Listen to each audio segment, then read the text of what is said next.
Hello and welcome to Championship Night. This is the night that we've been looking for all season long.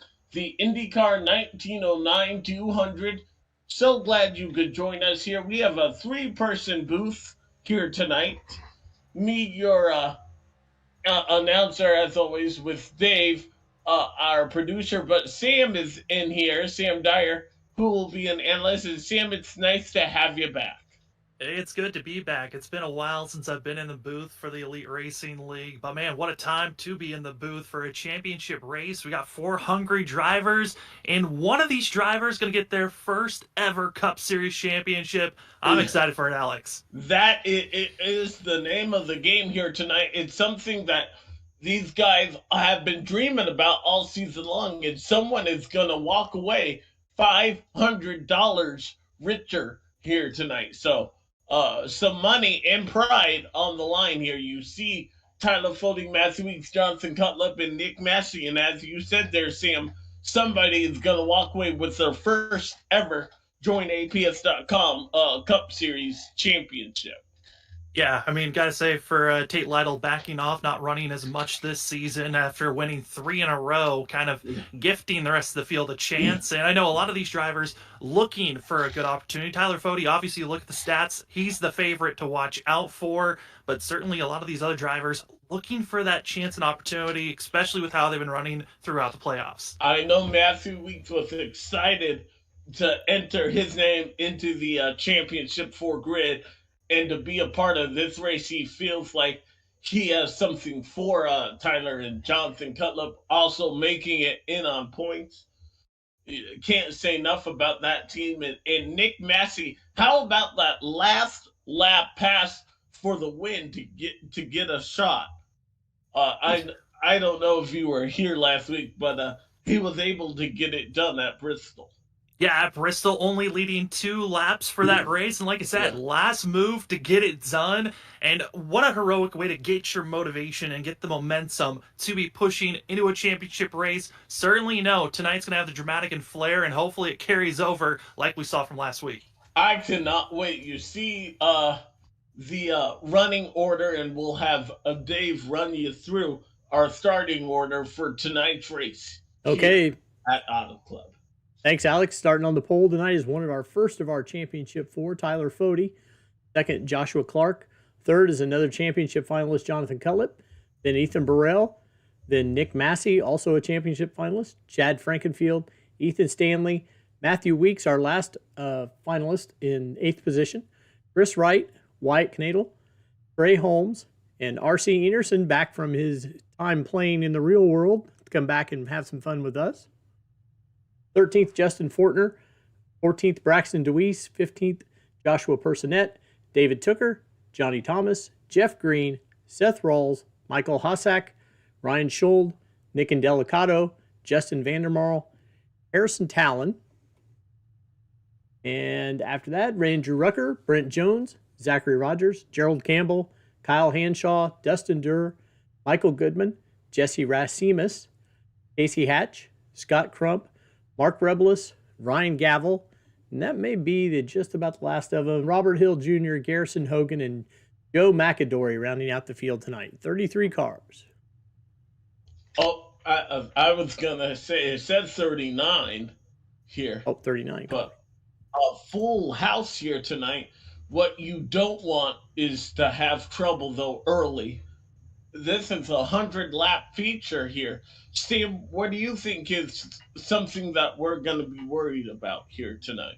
I think restart's going to be the biggest thing for these drivers to watch out for. Again, Auto Club, a massive track. We just got to see the sister track of Auto Club a few weeks ago at Michigan, where there is a lot of space for these drivers to attack. You got the high lane, you got the low lane, and they can go anywhere from 4 to 6 wide at moments. But the big thing is early on, you have to get track position. Later in this run, it's going to be hard to make passes with how dependent the aero is for these drivers. Dirty air can really hold off passes. So watch out for these restarts and starts to this race, because we could be seeing some massive wrecks if drivers aren't careful.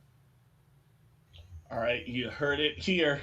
This is the night that four of the championship leaders have been dreaming about, and one of them is going to have their dreams become a reality here very soon. You see the cars lining up on the backstretch. We're half a lap away from the green flag. Half a lap away, and I'm excited for this one, Alex, mainly because I think for Matthew Weeks, you touched on it, how excited he is to make the Final Four. I was looking at the stats. He is tied for the second most ever starts in the Elite Racing League Cup Series with 139 starts. Make tonight 140. Could it be the start that gets him a championship? We are about to find out as the green flag is about to be in the air and the championship 4 race is about to go green. Tyler Fody leads them down the front straightaway.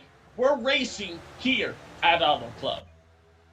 Gonna be seeing drivers aggressively trying to make some passes. Tyler Fody, though, recognizing he wants the lead position, holding up cut lip, and now already scattering 4 different lanes as they go through 1 and 2.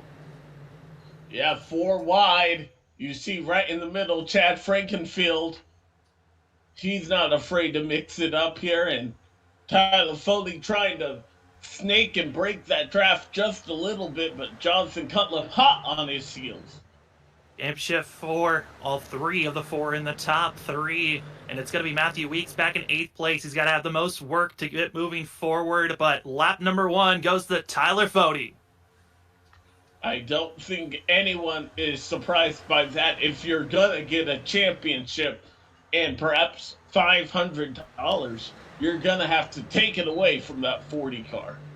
Yeah, I mean, Tyler Fody, he has been the cream of the crop this season. He's got the number 1 in wins, number 1 in top 5s, and tied with number 1 in top 10s. So I'm not surprised to see the 40 machine up front. He won at the sister track of Michigan earlier on in the playoffs, and he's hoping to continue on with that massive speed, but the movement for third on back is where we're starting to see a lot of drivers starting to show their signs. Yeah, Cutlip and Massey don't know exactly where they want to go for second, it seems.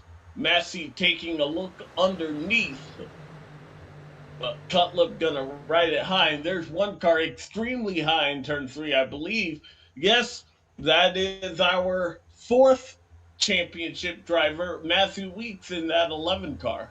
And he's using that momentum from staying all the way on the outside lane, practically against the wall. He was able to carry a lot of momentum, and also following the draft of Chad Frankenfield in the 15, but Weeks says, I'll make it 3 wide for 3rd place. Yes, he'll go to the inside. Wow, what a dive move from outside of the top 5 to almost the lead right there. Yeah, I mean, right now, Matthew Weeks has been showing a lot of aggression, realizing track position going to be key to moving forward and not worrying about tires at this moment, but also seeing the drivers in line. Usually you want to move to the outside lane, and no, drivers bouncing off one another. That was an issue between Chad Frankenfield and the 37 car. Ethan Burrell, they're able to handle that. But that was a moment there, Sam. Woo. Luckily, did not hit the wall at a bad angle. These vehicles can be built like tanks at times if you do what we call a pancake, where you're flush hitting side of the vehicle to the side of the wall. These vehicles can still carry forward, but if you hit it any bad angle into the wheel well, you can get required damage. The drivers have to be careful. As side-by-side Nick Massey, Chad Frankenfield really shaking things up here in the top 5. Tyler Foley still hanging on to the top spot, but a new 2nd place driver. You see Chad Frankenfield hot on his heels, trying to get away, but that 40 car has been using the outside lane to his advantage. His 15 machine not running for a championship. He's not in the Final Four for this season, but he is a past champion back in 2020, that of 2020 A season. It was that of Chad Frankenfield that got himself a championship in the Joint APS.com Cup Series, and he might want to just take a win to show out here tonight, because that's all that he can run for this evening. And he'll try to take the first lead change of the day. It will happen for that 15 car. Johnson Cutlip trying to slice his way underneath. And that 15 car will lead officially a lap. And He'll take the first green flag lead change of the day. Interesting to see. Tyler Fode, after being passed by Chad Frankfield, lost a lot of momentum, and drivers are not working with the 40 machine with the draft. A lot of drivers trying to make passes. Already Cutlip's been able to get by. Ethan Burrell following suit. And now the 40 trying to fight back on Ethan Burrell, but it's going to be Jonathan Cutlip, who now is leading our final 4 drivers that are running for the championship. You can see by our ticker board, drivers in white are those drivers running for the championship. But man, are they getting spicy up here, duking it back and forth just on lap 8. Nick Massey and Matthew Weeks, our other championship 4 drivers, losing a little bit of a ground. Oh, we have contact in a couple of cars. Go green. Into the grass. Michael Goodman. We're still green. Michael Goodman and another car. Let's Jesse Racimus, I think. See what happened. The all-seeing eye sees all. 3 wide, squeezing on one another, and just contact, and away they go. And it's the 70 getting the worst of it, hitting the pit wall. Yeah, that's some pretty hard contact there, and he's gonna slam it again. But we stay under the green flag. This track is big enough that an issue like that might not trigger a yellow.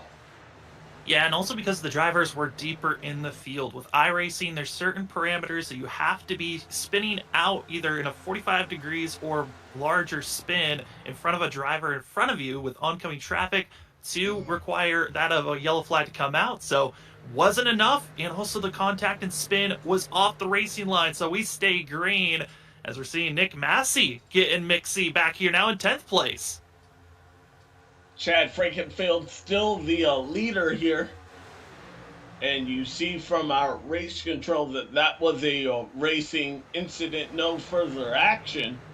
But Chad doing a well of a job trying to snap that winless streak he currently has.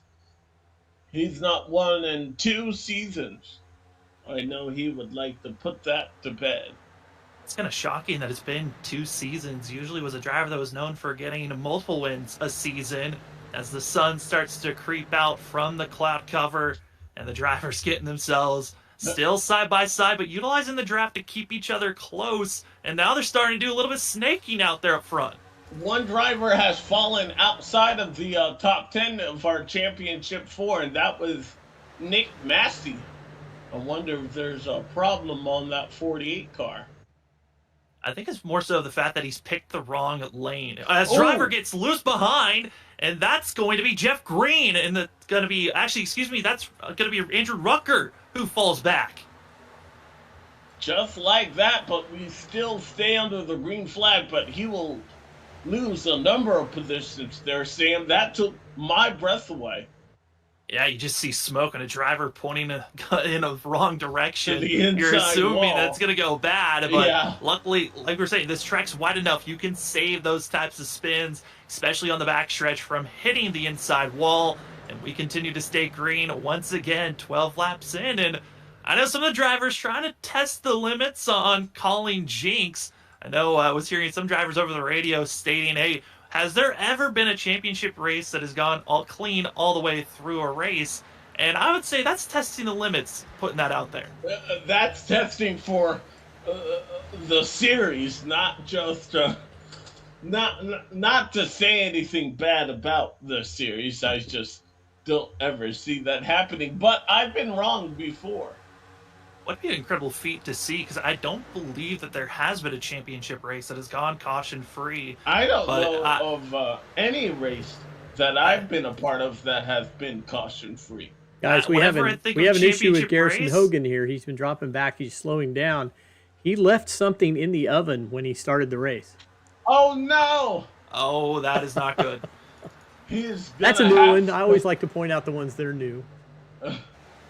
Probably take that out. Don't want to risk a fire. And is that him going on the pit road? Yes. Yes, he's got a park to go to the kitchen. This is going to be a kitchen stop. And that was our Daytona 500 winner here, making a quick pit stop. Might as well Get you some tires here. Get some tires. Drivers this race have a total of 6 sets in pit road that they can come in and grab at any time this race. Not expecting all those sets to be utilized if we keep this race green all the way through, but going back to that point of yellows, a lot of the championship races that I've watched, when it comes down to the end, usually it's that final quarter of the races they're getting mixy. The 01 car Gavel just up high. bounced off. Who is that? The Ryan 91? Ryan Gavel in the 01, yeah. Off. He's up 28 spots, 27, 28 spots. And that was a moment there. Certainly making that outside lane work for himself, but usually that final 25% of a race, there are a lot of cautions because everyone's trying to get up front and trying some very dangerous moves, so gonna have to keep our eye out on that once we get to those final 25 laps of this race. But man, I'm surprised that we're seeing so many drivers still using that outside lane. Thought maybe they would have merged now into the middle groove, but everyone's keeping it close. The draft really showing you can stay with at least with everyone. The only driver that's really pulled away is our top two. The rest of the field's still on top of one another. And that's also a little bit intimidating here. If you can't drive away, you don't want to be of an issue as we see the cause of a caution. We have not had any yellow. Jonathan Cutlip still the leader of our championship 4, but Matthew Weeks right behind him. You have to wonder the pay difference between first and second. What is that there? For that of first and second, right now it's between Chad Frankfield and Ethan Burrell. Oh, I'm sorry. I meant for the money wise. Yeah, money wise for the championship 4. I believe that's a Dave question. Okay, I'll look it up for you. Hold on. I know. $500 for first and $225 for second. Ooh, so $275 difference. It is a difference of $275. Would you put the back bumper to somebody for that much? Oh, you're doing everything. These guys do it for free every week. The money wise that you're going for that. Yeah, I mean, you're going it for just the wins to get to this point, but you're willing to go for a championship, immortalize yourself into the Elite Racing League, and say that you're a Cup winner and be the first one to win since Tate Lytle went 3 in a row. Yeah. So I think for everyone out here, it is put everything on the line, and certainly we're seeing that in these early parts of this race. I can't believe that Tate Lytle, I know he's had stuff to do, and we're not talking about him. I can't believe we're not talking about him this championship 4, because he has been, as you mentioned, a shoo-in. It takes me back to my Jimmy Johnson hating days. Yeah, I hated every championship. Well, you get those drivers that are just winning constantly, and they go from beloved, to hated just because you get tired of watching them win every week. Jimmy Johnson was the last reason I smoked a cigarette. I wasn't sure where that was going. Yeah, that's just yeah. When he won his 7th championship, I was so upset. Oh, Ryan Gavel into the wall and around. Right in front of the field, and no caution. We stay green, but more drivers piling in as Gavel points it right in front of the field.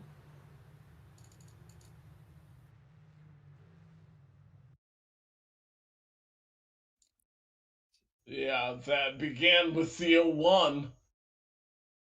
He just gets loose. It begins to tank slap on him out of 4, and then everybody else does a well of a job to try and miss him, but others can't. Yeah, these couple of drivers still pointing, but right there, because of Gavel being over 45 degrees sideways and with oncoming traffic coming his way, that's going to be giving us the caution, while the rest of the field trying just to survive, but it certainly was a dangerous moment. Yeah. I mean, you see there of Hanshaw going through and overcorrecting for himself. Overcorrected. Is he going to get some nose damage? He might. It'll be interesting to see though, because this is news to me. Apparently, iRacing doesn't always put you uh in the back though Yes, so when with the caution comes there out. are certain when a caution flag is thrown, iRacing freezes the field. So when if you are caught up in a wreck at the time of the freeze, if you're not the driver that initially causes the accident, you will be able to hold your position. So drivers that are not in required damage or don't have to come in for repairs, even if they spin out, they have the opportunity to drive back up into that position that they were in at the time of the yellow. But I'm expecting it, and here they come. That whole Yep, entire field into pit road. the entire field onto pit road. 21 laps, 80 to go here. Try not to make a mistake. We'll Also, be back for the restart here. You're watching the IndyCar 1909. We'll leave you with the sights and sounds.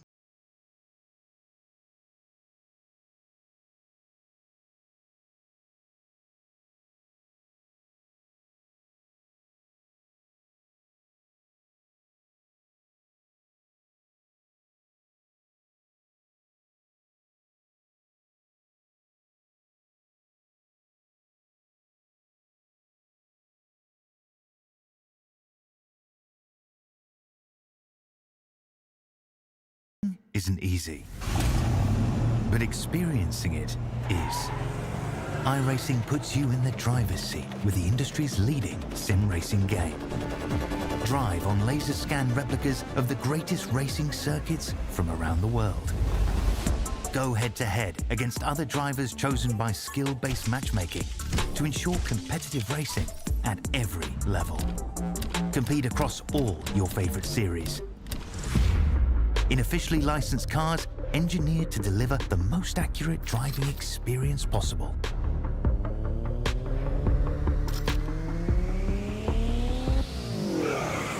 Join a race or host your own with players from across the globe.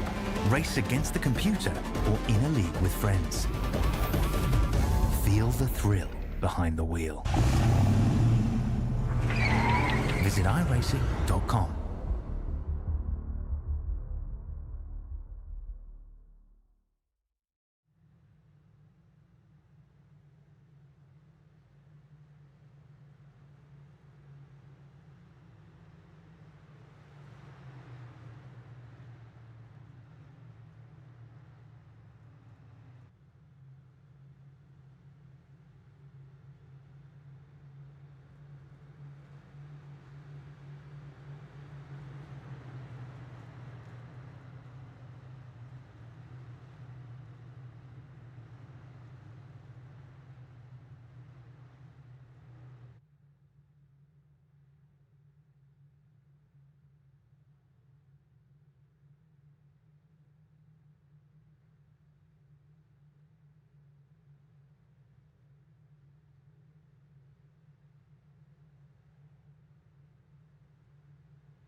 Welcome back to the IndyCar1909.com 200 here. Pace car about to get back onto pit road, and we are about to have our first restart of the night. The 37 car Ethan Burrell going to lead them down to green. Ethan racing with a little bit of a heavy heart here tonight. I saw on Facebook he'd lost his grandmother yesterday, so thinking about him. we're hoping best wishes to the family of the Burrell clan as we are back to green flag racing and already seeing drivers get an antsy as three of our final four drivers, second through fourth.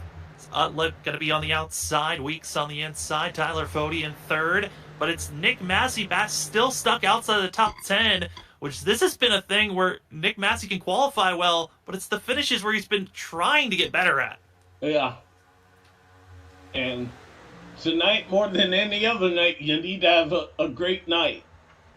So far, he's still in the 11th position, just outside of the top 10, but... Oh no! Championship drivers wipe each other out! Oh my goodness! no!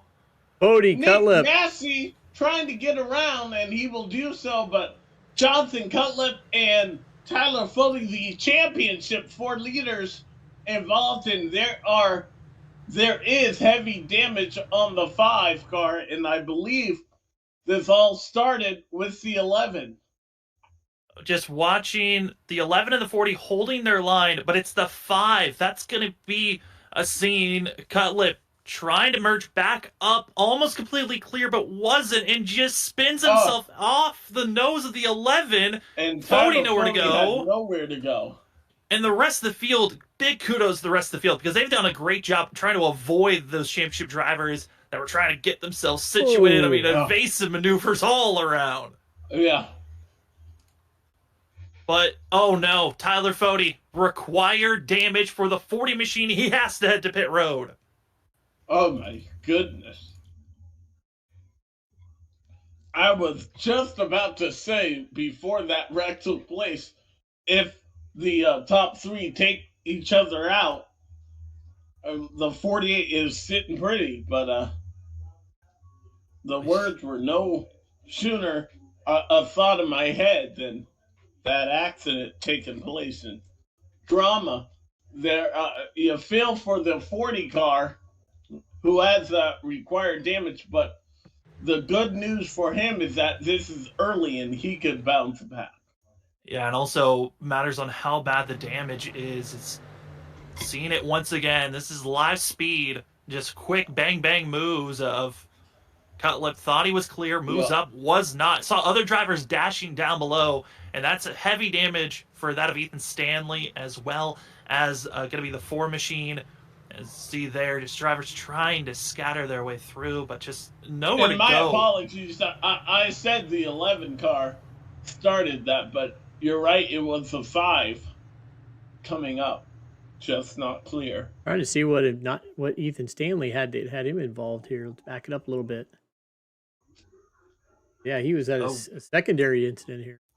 Yeah, whoever that car was on the inside that comes blasting across, they were the initial driver that cut across the field to the inside wall, and then I think they overcorrected, came back, and that's Chris Wright. Nowhere to go. In the 42, yeah.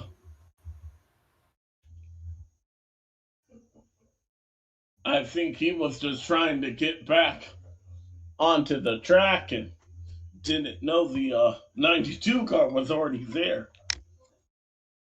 Is that a moment that your spotter helps you even after the crash, or how do you prevent that from happening? I mean, it's kind of difficult when you're that of the 92, because there's just nowhere you're not expecting a driver to come from the inside wall. I don't think race control.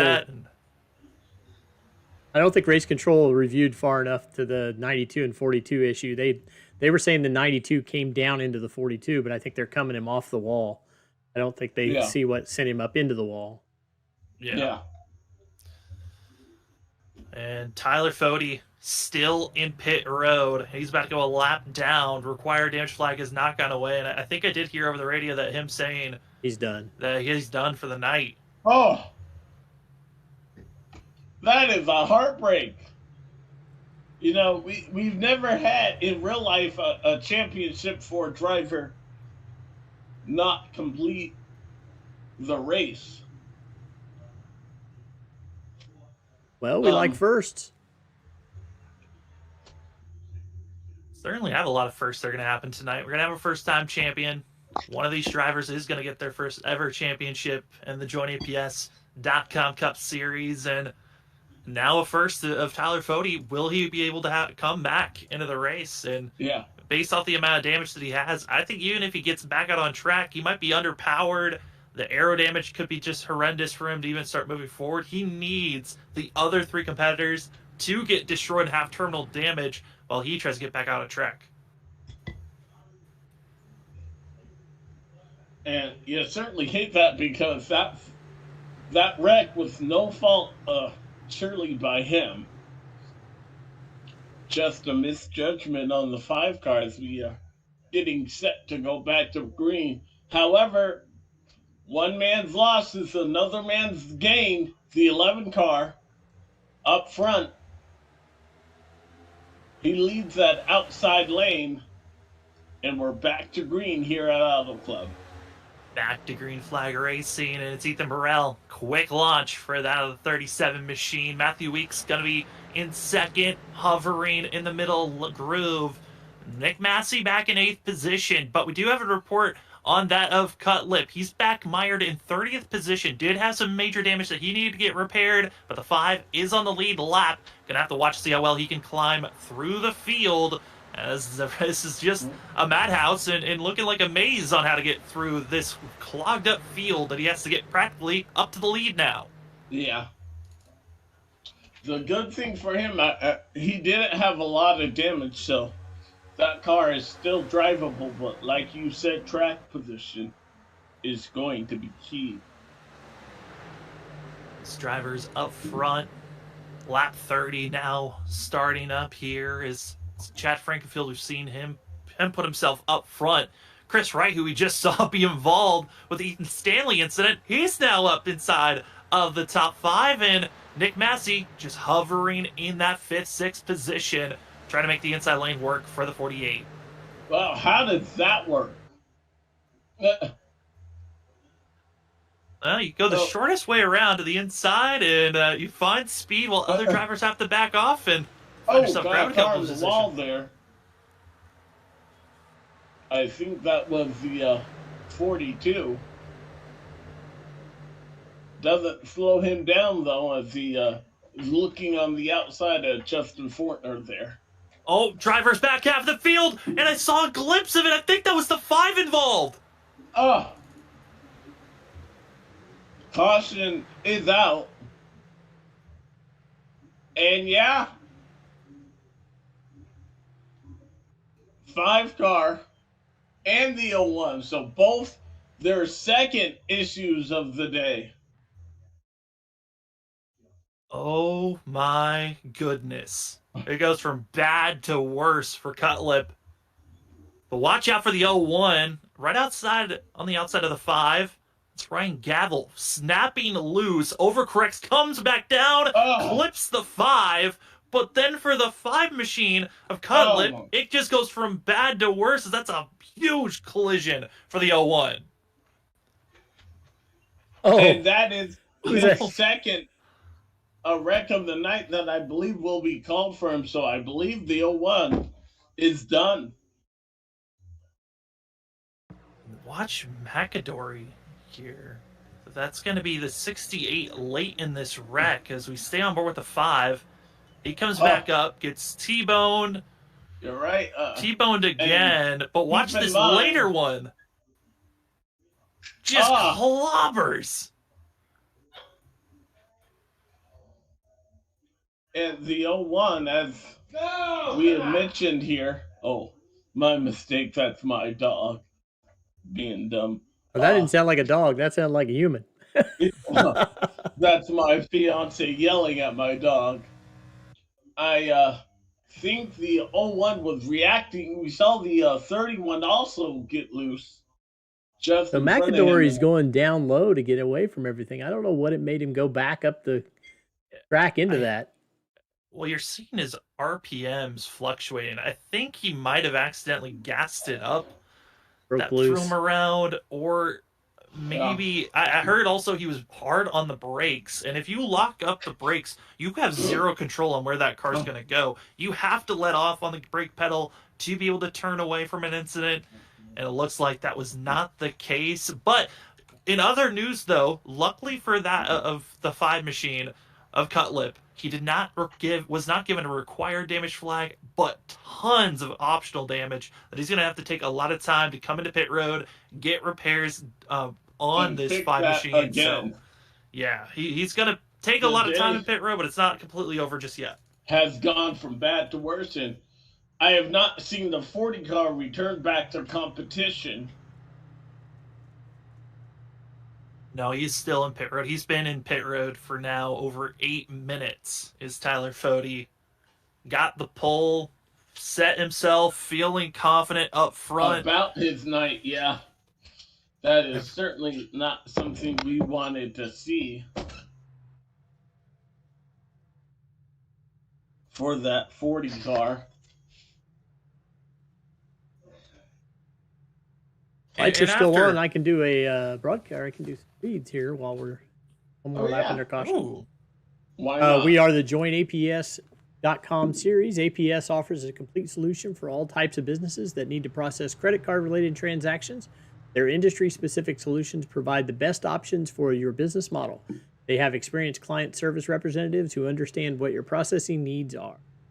TA Services, for over 36 years, TA Services has been a trusted domestic and international full-service third-party logistics provider offering freight brokerage, managed transportation, warehousing and fulfillment, and cross-border logistics services to shippers around the globe. TA Services moves what matters to you.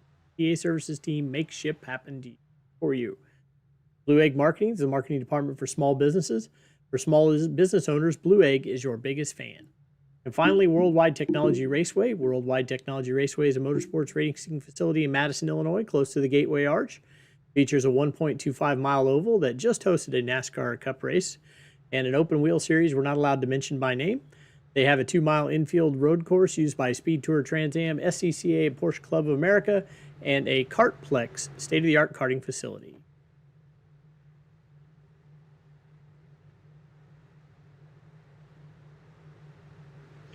Getting set for the restart there. Did you happen to watch that race? I did at not. Gateway last? Kyle Busch getting it done.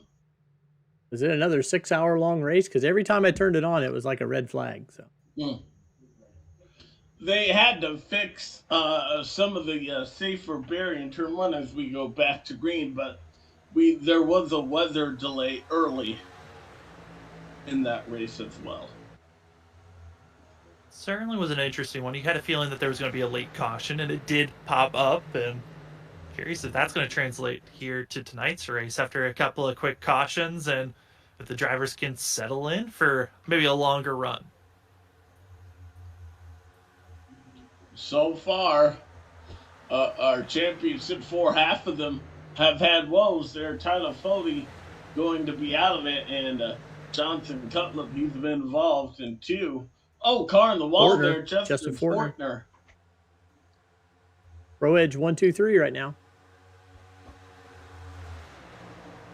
R.C. Anderson, as you had mentioned, returning back from the real world to grace us with his presence. I know it didn't go the way that he wanted, but man, it's good to see him out on track though for the AP, for that of the JoinAPS.com Cup Series, because he has been strong when he does show up.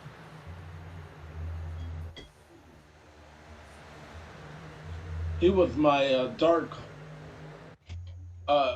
pick to win the thing, and I'll just say that now. I know I didn't tell you guys, but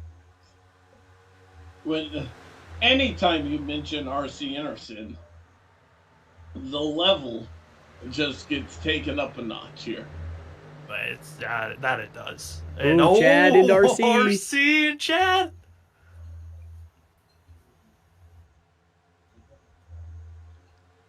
Small little taps. They hold on, though, for getting straight. And Chad Frankfield getting very antsy his way he wants to go. And the driver we haven't talked about up front, here comes the 10 machine. Yeah, he was within one lap of being involved in this championship 4 battle. What might have been for Nick and Delicato. Delicato, as well as David Tooker and others, trying to make their way forward. As these are drivers, some of the biggest movers of the day, as everyone's trying to survive the exit of the corners. I think that was Braxton DeWeese getting a little loose there. Turn 2 has been the action shot all night long.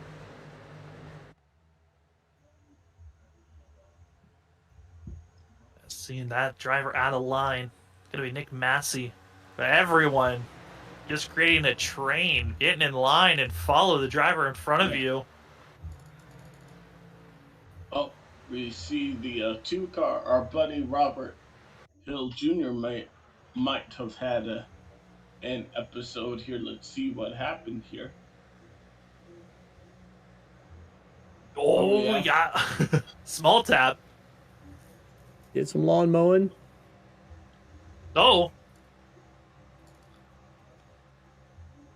actual. When we come back here, Yeah, I think we're gonna have a with crash with Casey Hatch here. caution Oh, has been thrown. Watch the caution 14 is car out there. for the fourth time here tonight.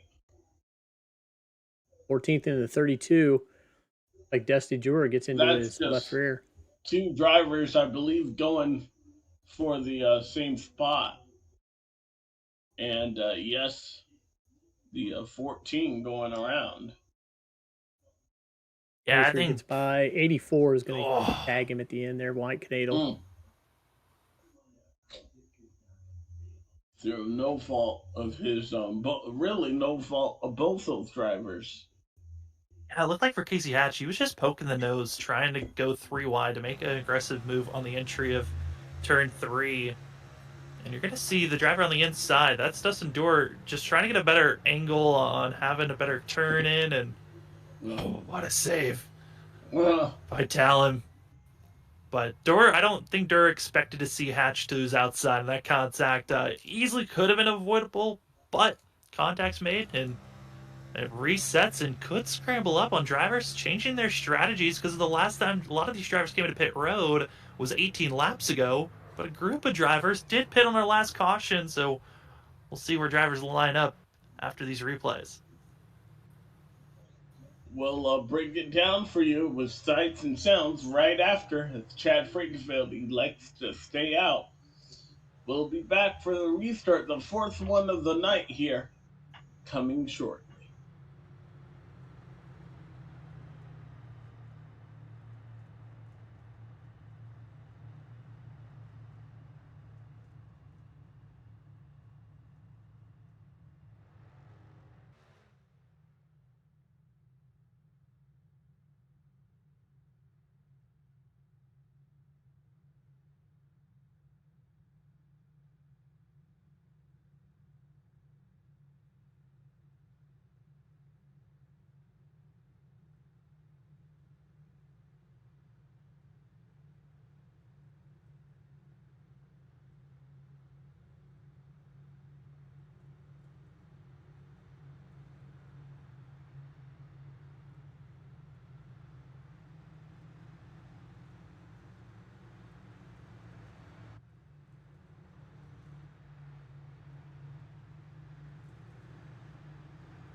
Welcome back. Pace car is off.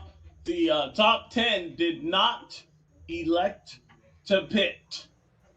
So we'll see what new tires means for the back half of the field. Green flag is back out, and Chad Frankenfield leads them down into turn one. Well, following Chad Frankfield, another former champion, the two-time champ of the series. It's going to see the 31, Gerald Campbell, to the outside, but will we see the 31 be able to hold?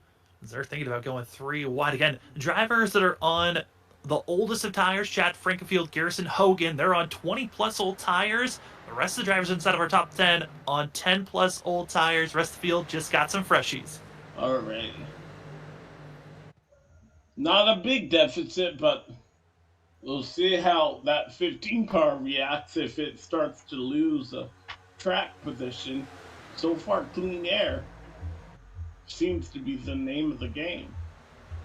Yeah, and the first driver on the freshest of tires that just came to pit road, it's going to be the 37 of Ethan Burrell as Garrison Hogan. Woo. Hangs on. Little drifting.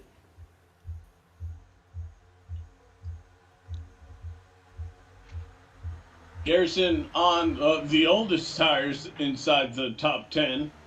And I believe once you're in traffic, that's where you're going to have to start and show a little bit of, what do you call it, a disadvantage. Yeah, that disadvantage is going to show a lot more in traffic. The dirty air just going to lose a lot of that front end, and driver is going to feel that sensation of kind of wanting to plow up through the corner. That's why Garrison's staying low, where there's a little bit of clean air to work with. Not a lot, but he has to get back in line because the train of drivers, the draft is just so strong on these straightaways. Saw Johnny Thomas, Daytona 500 winner a couple of seasons ago. He's having a good run inside the top 5. Chad, I am impressed that 15 car, 20 lap older tires yet. He's been able to control this race. Yeah, I think for the big thing for Chad Frankfield, he's got the cleanest air, but he's not been afraid to just use up his tires. Everyone else, it seems like at moments, are kind of backing off, saving their tires for maybe a long run. And the 15, well, seems to be driving like it thinks we're going to be seeing a caution every 15 to 20 laps, willing to use up his stuff. Maybe he knows something we don't. But that has certainly been the case. Our longest green flag run has been 21 laps. And that was at the start of this feature. See Ethan Burrell in the middle, right underneath Scott Crump, going for more. Trying to grab some more positions. Only been able to move up for that of 5 positions. Started back in 11th place. Ethan Burrell, again, only that of 8 lap fresher tires than the other drivers that are in front of him. Besides that of Chad Frankenfield, who has got that of over 21 lap older tires than the 37. But with this of Ethan Burrell, just slowly trying to chip away each position he can. But interesting to look at our ticker board. Nick Massey 15th, and also Matthew Weeks in 10th.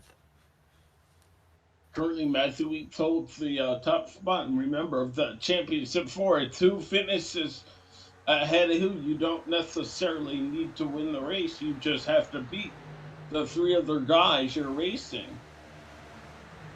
Jonathan Cutlip is still marked back in the 22nd. But got a car round in turn 4 in the grass. Is that Scott Crump? It is. It's the 90 machine back out on track, but luckily did not hit the inside pit wall. That could have been disastrous as we take a look at what happened to Scott Crump. He was running inside the top 5. The exit of these corners. I mean, the exit of these corners, Alex, has just been wild to see at times. Who can hold on, but that was some help right there. Yeah. Got up into the wall. Johnny Thomas did.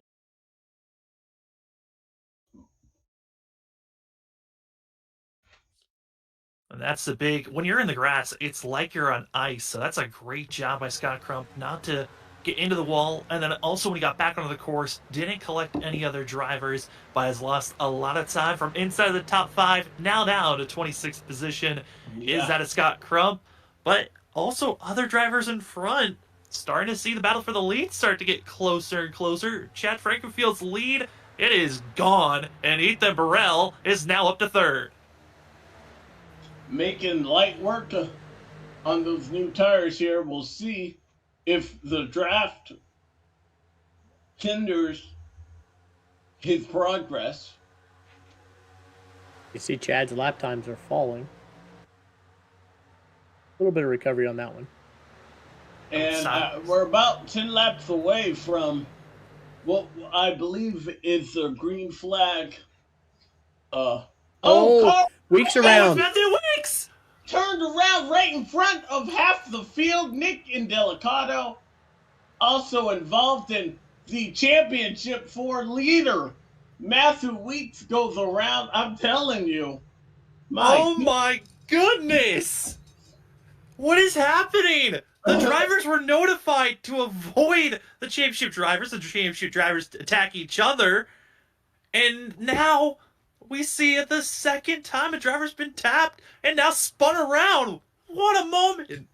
And is that R.C. Anderson?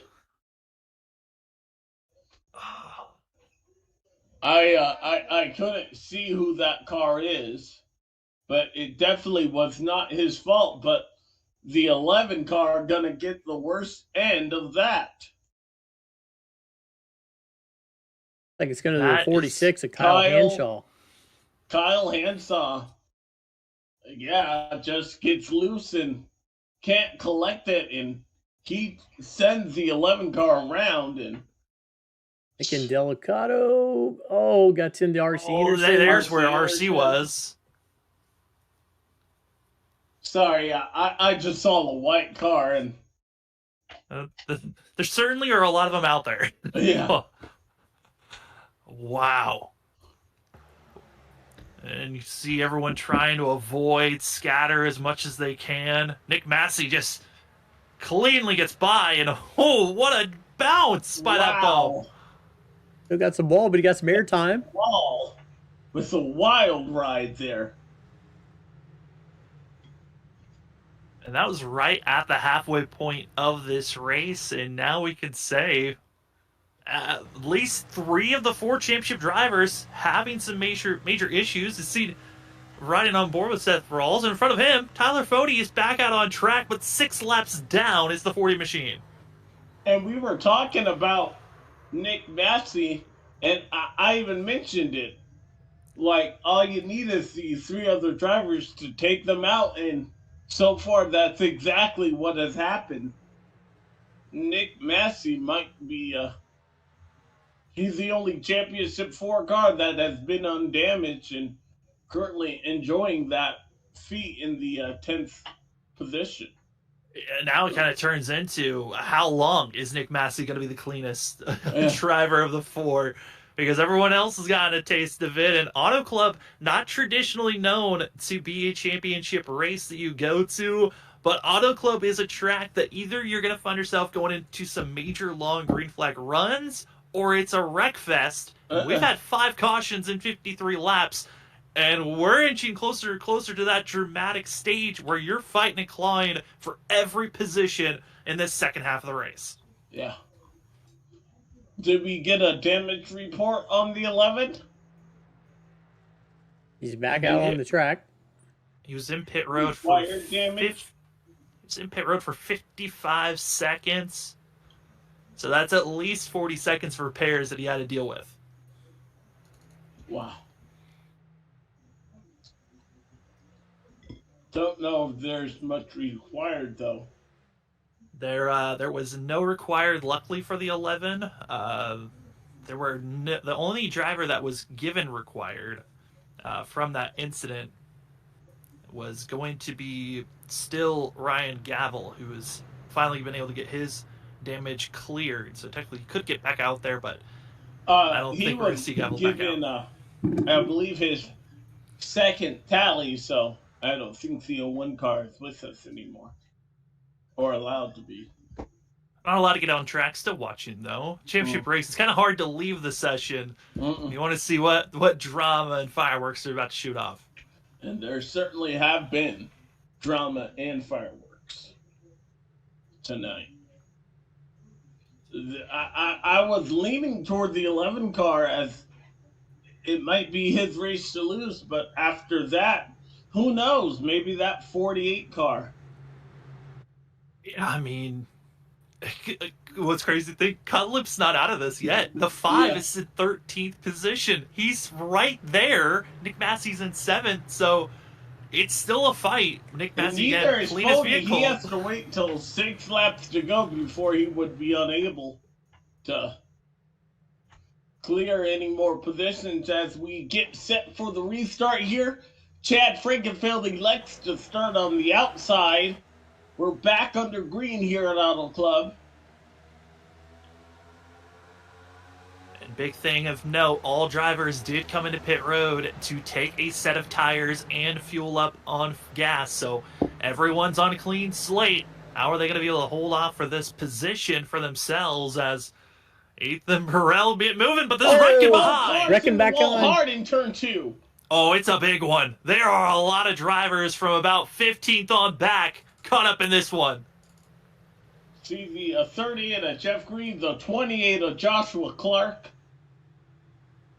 Scott Crump also involved. And let's take a look here as turn 2, Calamity Corner once again. Dustin Dorr, 32. Jeff Green is going to be in it, so watch that 38 car right in the middle of your screen. He's going to get a nudge from the 64 car of Andrew Rucker. Joshua Clark involved. Clark gets in it. There's Scott Crump. He can't miss it. Weeks is going to get around. Weeks just sneaks by. Just sneaks by. And officially unrequired damage flags being given to drivers, that of Zachary Rogers, as well as Wyatt Knadel and Jeff Green. All 3 of those drivers with required damage forced to come to pit road.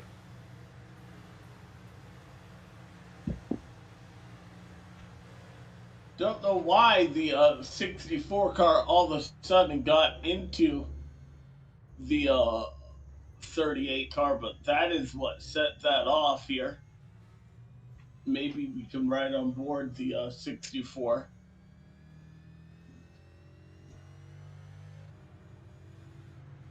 The cause given to the 64 machine. You can see the tally given to the 64 car. Did the 38 car have to get out of the gas, though?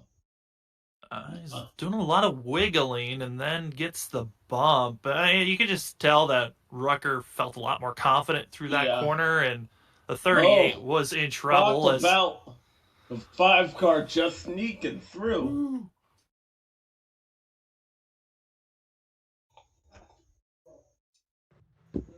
I know that Rucker's trying to fight this, but I don't think it's such a bang incident. Yeah, it's hard to, you would think that you want to back off, but everyone's going on the start of this restart, trying to grab every position possible as Ribble is going to be breaking. Does he get snapping loose when trying to slow down there? Wyatt Knadel nowhere to go. That's been the name of his race here so far. That poor 84 car. And that contact to the side just hit perfectly on the wheel well. Required damage that forced the 84 into pit road as he's still getting damage repairs done. And our first official DNF looks to be Zachary Rogers in that of the 12th machine, calling it a day. Joshua Personette doing a well of a job to keep it out of the wall there. Let's ride on board the 88 of Trey Holmes. Trouble breaks out right in front of him. Ooh. This gets the opening he needs. That's the moment you hold your breath as a driver. especially with the amount of overcorrection we've seen, which is very easy to do. This vehicle, once it snaps sideways, you have to make the hard decision of, am I going to try to catch this with the understanding that I'm probably going to overcorrect back into the field, or do I just simply let this thing spin out and hope a yellow flag comes out and I don't lose too much time? A lot of drivers, their first reaction is, I'm going to save this, I'm going to save this, which actually can cause more damage to your vehicle, but saw it there, able to try their best to hold on, and it did not work out. Nick Massey currently running the best of our championship 4. He's in the 8th position. Really, it's been about attrition here, being able to survive, and that's what that 48 car has been able to do so far. Chad Frankenfield, no one's really been able to get the lead away from him. I think he's led the most laps here. But a couple of champions, past champions, leading the field back down. The green track is clear. Field once again in the hands of the 15. Chad Frankenfield leads them down into green. We're once again racing at Auto Club. Oh, and there was that inside line did not get going, and Nick Massey bounces it to the inside and trying to get some early picks on positions because a lot of wheel spin. We almost saw calamity on the inside row with a lot of that wheel spin. Turn 2, that was the trouble spot. They make it through here. You can see 2 and 3 wide action throughout the entire field. Everyone trying to grab those positions, move forward the best that they can, and now side by side. Oh boy, driver's behind. And there we go. Andrew Rucker turned around. Justin Fortner, Matthew Weeks also involved. Caution. The 7th one of the night will be huge. More drivers caught up in this mess. Wild 7th caution. And Matthew Weeks, once again, trapped in traffic, nowhere to go. Let's see what happened in front of the 0-2 on this incident. Oh. Classic car getting loose off the corner there. My goodness. And that's probably the best way you can get through a wreck, was what Seth Rawls just showed there. Slow down just slightly enough to where you have time to brake if you need to, but off the brake where you can R.C. advance. Anderson got into the wall there and created kind of a stack-up effect there. Andrew Rucker and the 19 of David Tooker had nowhere to go. Hard to predict when those moments are going to happen. When you're expecting a driver to stay off the wall, and you're trying to side draft that driver, and then they smash the wall, and that stopping motion, the closing rate, just impossible to predict. Andrew Rucker getting involved, and then Matthew Weeks gets clipped by the, is that the 26 of Fortner? Yeah. I love the call by Tyler Fody. Just dump it in the grass and get away from it as quick as possible. Yeah.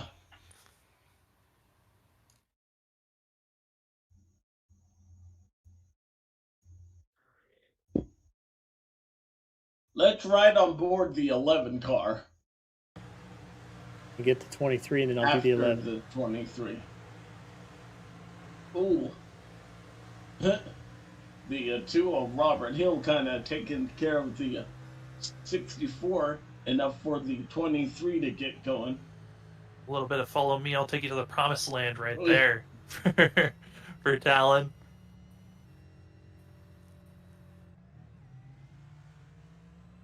Now we'll ride on board the 11 car championship for a driver who has to be thinking what might have been.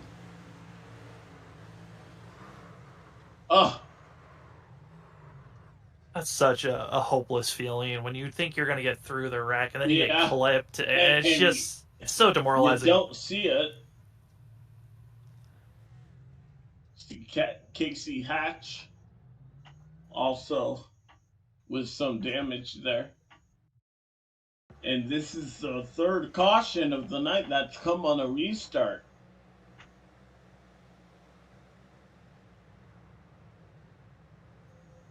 It's been kind of an ugly race here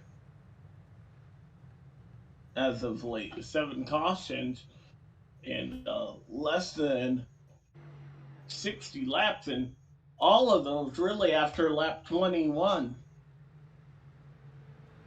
Yeah, that first caution, it kind of just ballooned out from there of drivers recognizing that they needed to make some moves. And We were talking about if this race was going to be caution free, and well, I was more so just poking fun of the drivers that said that before the race. Yeah. Because I didn't believe it myself coming into the night that we were going to have a caution-free race. There was no way coming to Auto Club with how much space there is around this track, especially with how bouncy the backstretch and the front stretch can be with drivers trying to make some big moves, dashing back and forth. It was bound to happen of drivers getting into one another, and with 7 cautions in, no surprise.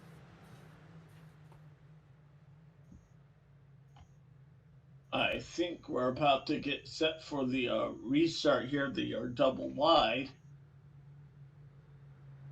Any more reads that we need to do there, Dave? Oh, no, I think I've hit them all. All right.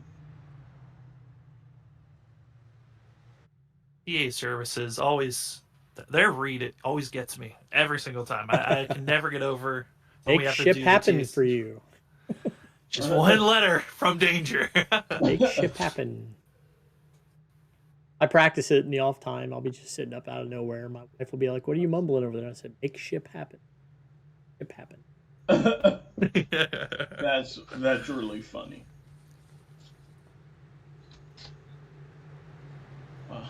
I think the big story besides our Championship 4 driver is if Chad can get this monkey off his back and put that 15 car back to victory lane. It's been too long, but I think tonight could be the night. He got a win in IndyCar last week, so be feeling good. Green flag back in the air. Oh, I couldn't say that Barry, word. the flag man, has it. We're back underway. Will we keep it green for more than a lap? It's going to be Chad Frankenfield trying to defend, comes down low, putting the dirty air on the nose of the 31 of Gerald Campbell. But the rest of the field had to walk it up the track just a little bit. Already 3 wide deeper in the field, snaking action. These two drivers have been racing around one another for a long time, of Campbell and Frankenfield. Still further deep in the field, 3 and 4 wide action. Ooh. Slicing and dicing there. You see the 5 car. Johnson Cutler back inside the top 10. And where he's running right now, that's enough for the championship. He's ahead of Nick Massey. Again, it's the 5 and the 48. The most clean of all the drivers for our Final 4. And it's the 5 of Cutler. Talked about it. Got involved with the wreck so early that he had time to get the repairs done. That damage wasn't as harsh as we thought it was going to be. And now the 5 up here challenging for a top 5 spot. Running in the 5th spot, did not believe we would be talking about that 5 car. As everyone is trying to settle in, where do you want to place yourself? Do you pick the inside lane, the middle, or up against the wall? And Cutlip deciding the wall is where he wants to be. Take it back. He's going to the inside, bouncing up and down the Vaveling machine. Not sure exactly which lane to be in because it's kind of a wall that he's stuck at the moment of drivers he's got to get by, and that's Garrison Hogan and Johnny Thomas being that wall that's holding back the 5. I think with the information that he is the highest running of the Championship 4, I'd imagine he would just be happy where he is. I would imagine he'd be happy too, but he's got chat favorite and maybe even fan favorite, that Braxton Deweese, who's right behind him, 13, willing to be aggressive, trying to move forward, as he's been involved with a couple of wrecks. And also Ethan Burrell, We who's been up call him our front. YouTube land driver, Braxton Deweese. We're getting all the hits. Oh, he got really loose We're jinxing right him. there. Yeah. Well, maybe his family's going to scream out now in chat saying, stop talking about him. He was doing better when you weren't giving him praise. As Deweese to the outside, but up front, the lead, swap it to Gerald Campbell, who gets by Chad Frankenfield. It might even be Chris Wright, who was involved with the wreck earlier. The 42 now, taking the point. Can you believe it? And yeah, that 31 car now beginning to backtrack. Garrison Hogan, weren't we just talking about him and the fact that he had something on the stove? Yep, he's well fed now and back in the top 5. He had to go in for an emergency pit stop. Then he was given a drive-through penalty for the way that he came in. And now the 22, who started all the way back in 38th position, our biggest mover of the day, sit in and watch of that outside lane of our front 2. Oh, whoa. A 5 car getting loose on the bottom. Oh, Tyler Foley's around in the back of the pack. Oh, out no. once again.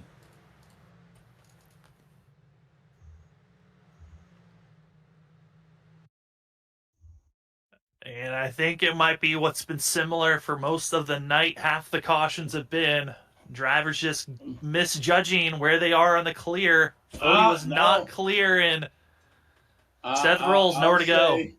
The 40 car was at fault on that one, but we know that car is not driving the way it was meant to be. Sat on the pole, and unfortunately, the woes continue for that 40 car.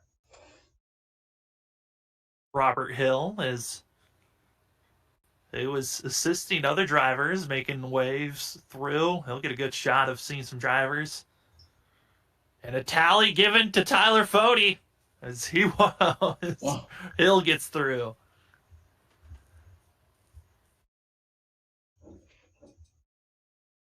A bad day gone worse for who I believe was the championship favorite. Oh, now we're Dave doing Robert dirty here as he catches up to the field. Has to go through the grass. What kind of doofus goes through the grass on a caution? Come on. Sometimes you misjudge where the field is, and you have to make evasive maneuvers to make sure you don't clobber anybody else. And that's what he gets for watching our broadcast and telling me what to do and not paying attention to find the wheel. Ooh.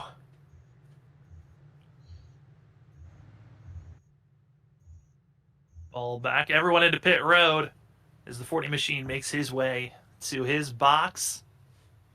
Expecting 4 tires and fuel. And for a lot of these drivers, Alex, it's getting interesting. Now, the drivers were given a total of 7 sets to work with throughout this race. They had 1 set that they started off with the green, 6 sets in pit road. And currently, a lot of the drivers have used up to 4, some only 3 sets of those 6 tires. Other drivers have used up to 5, and they've only got 1 set left. So some of these drivers have to be careful on using up too much of those tires. Ethan Burrell going to be the first off of pit road here. And we'll break down all the driving woes and see who got what when we come back. You're watching the IndyCar1909.com 200 here at Auto Club.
getting set for the restart here.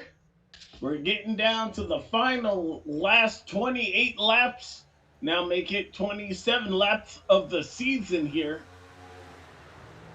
Ethan Burrell in front.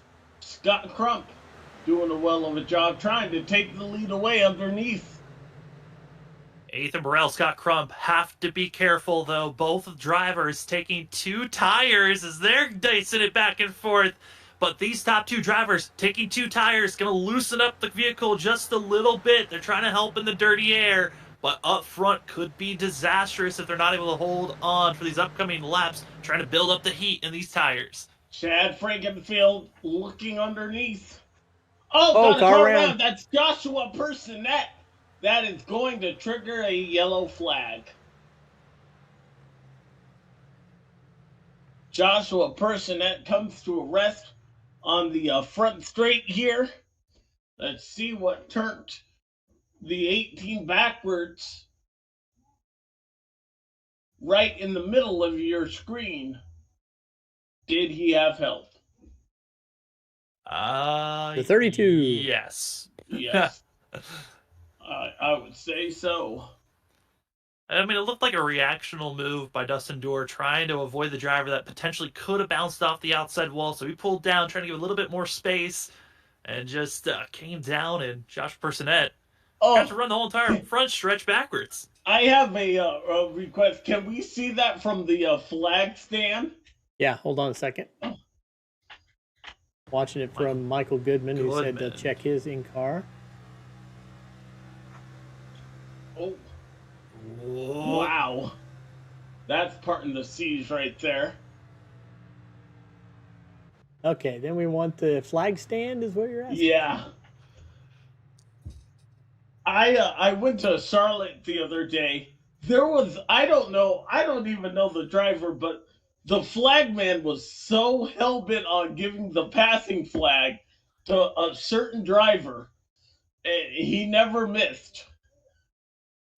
Let's see what our artificial flagman can do. Yep, he sees it. Yep. That's good reaction time, I would say. I gotta give it to iRacing and Race Control and the fact that they would say, you know what, let's throw a yellow for a driver going backwards on the front stretch.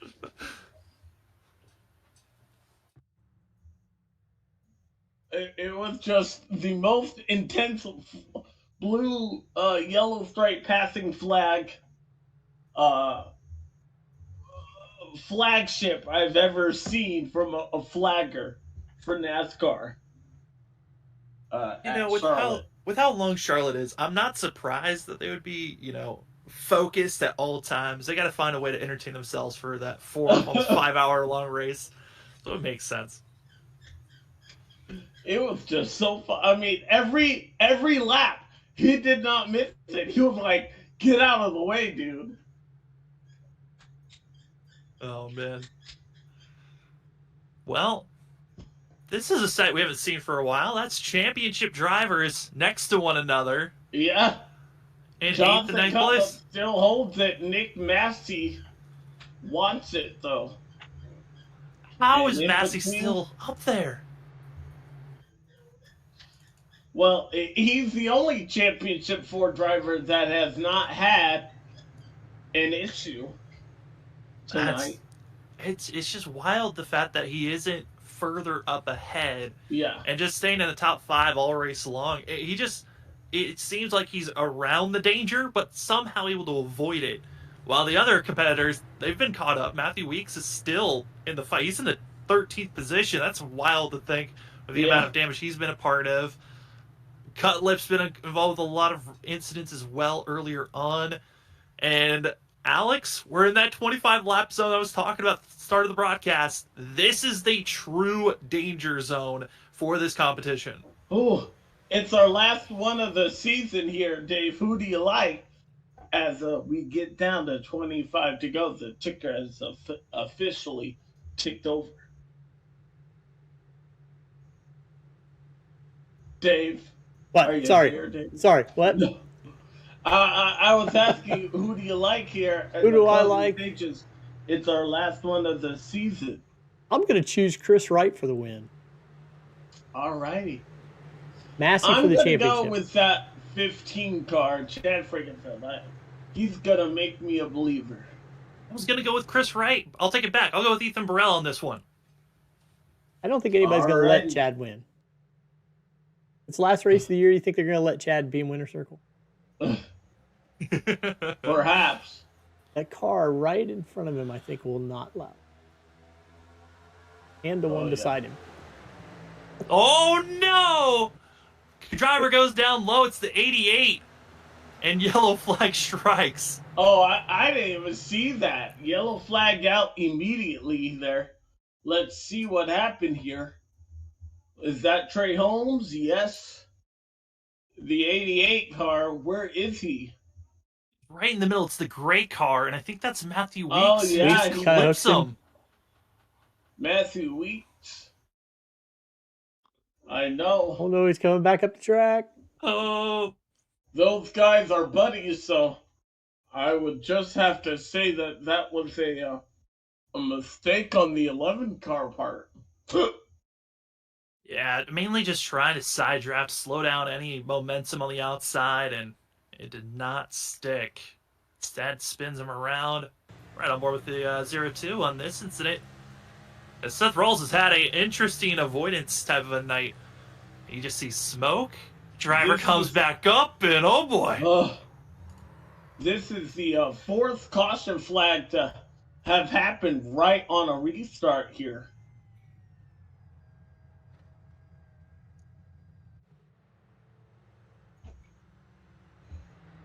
The 37 car going to be held Tally for the 11.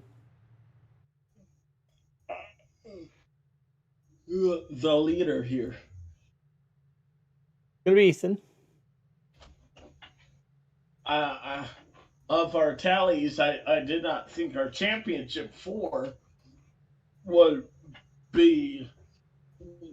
have any at all this race, and now that's the second one. We saw Tyler Fody get his first one, a caution flag to go. Second one and the first for the 11 car. Yeah, I think for getting the tallies, it certainly, I think in the first half of the race would have been kind of a little bit more surprising to see our championship 4 get a tally.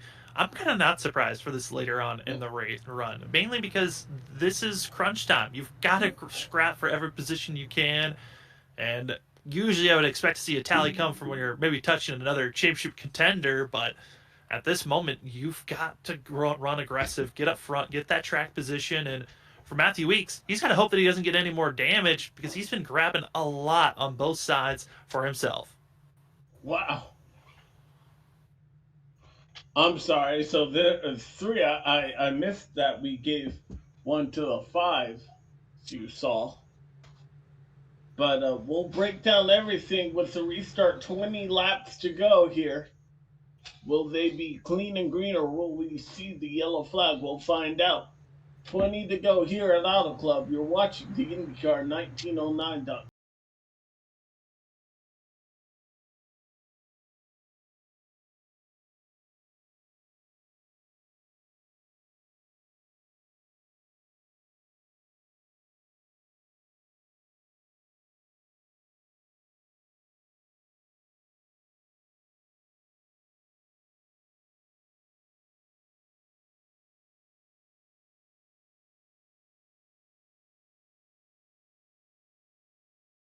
Racing isn't easy, but experiencing it is. iRacing puts you in the driver's seat with the industry's leading sim racing game. Drive on laser scan replicas of the greatest racing circuits from around the world. Go head-to-head against other drivers chosen by skill-based matchmaking to ensure competitive racing at every level. Compete across all your favorite series. In officially licensed cars, engineered to deliver the most accurate driving experience possible.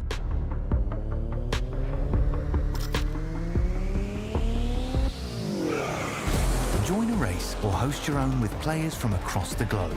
Race against the computer or in a league with friends. Feel the thrill behind the wheel. Visit iRacing.com.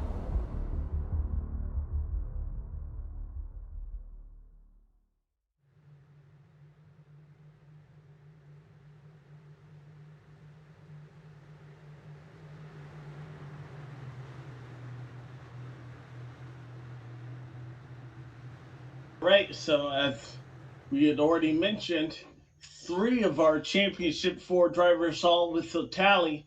The 48 car has been clean and green, but he's still in second place. Can he get around the 5, Johnson Cutlip, who holds the lead? Green flag back in the air. We're once again racing. Ethan Burrell off to a great start. Burrell got going. Chad Frankenfield, though, not very happy with the block by that Scott Crump. Instead, dives it down low, 3 wide for second place. And hold on. Oh, Nope. no! Johnny Thomas is around, and we are going to have yet our 11th caution flag as a result.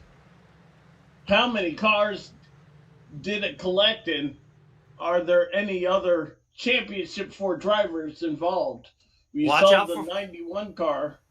Alex. Watch out for that 48. He's on the inside. Hard contact here as drivers were bouncing around. Johnson Cutlip got damage right there. Right there, the contact of the 48, not required damage, but that is a hard lick to the outside. Yeah. Nick Massey no longer clean all the way through this race.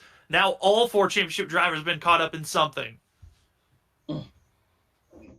And you saw the 5 car hit hard that outside wall, and he was your Championship 4 driver leader at the time of that crash. Let's see what happened here. What is the deal with this? This is now the 5th caution with a restart wreck. I mean, if you've seen it at Pocono as well, when you're so close to everyone, you have so much space and room to make passes on one another, you kind of lose a little bit of spatial awareness at times when you're making these big moves, but also cold tires. Drivers got new tires about 2 restarts ago, and they haven't really gotten a good restart and run to really put some good wear and tear and heat into the rubber. As Tucker's contact in the 10, squeezing Nick Massey. That is hard contact, because again, no required damage for Massey there, but it's the tires. They're cold, so you're getting loose off the exit of the corner, and 2, drivers trying to grab everything like it's the last lap. They certainly are driving like it's the last lap. Bad news for the 48 and the 5 car with damage, but they both electing to not go down pit road.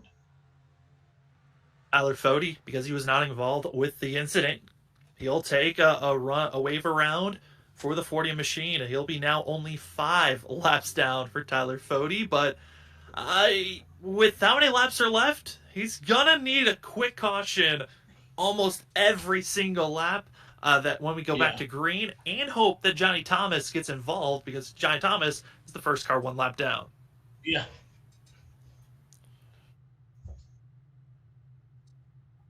Well, we'll break down all the action once we go back to green. You're watching the IndyCar1909.com 200 here at Auto Club.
17 laps to go here at Auto Club.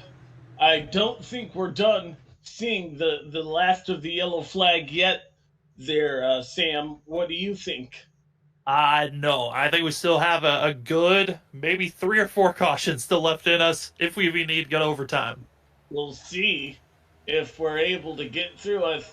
There's more slicing and dicing heavy into the packet. The 15 of Chad Frankenfield gets turned, and the caution is out. They're gonna let Fody get back on the lead lap, aren't they? Hey, they might.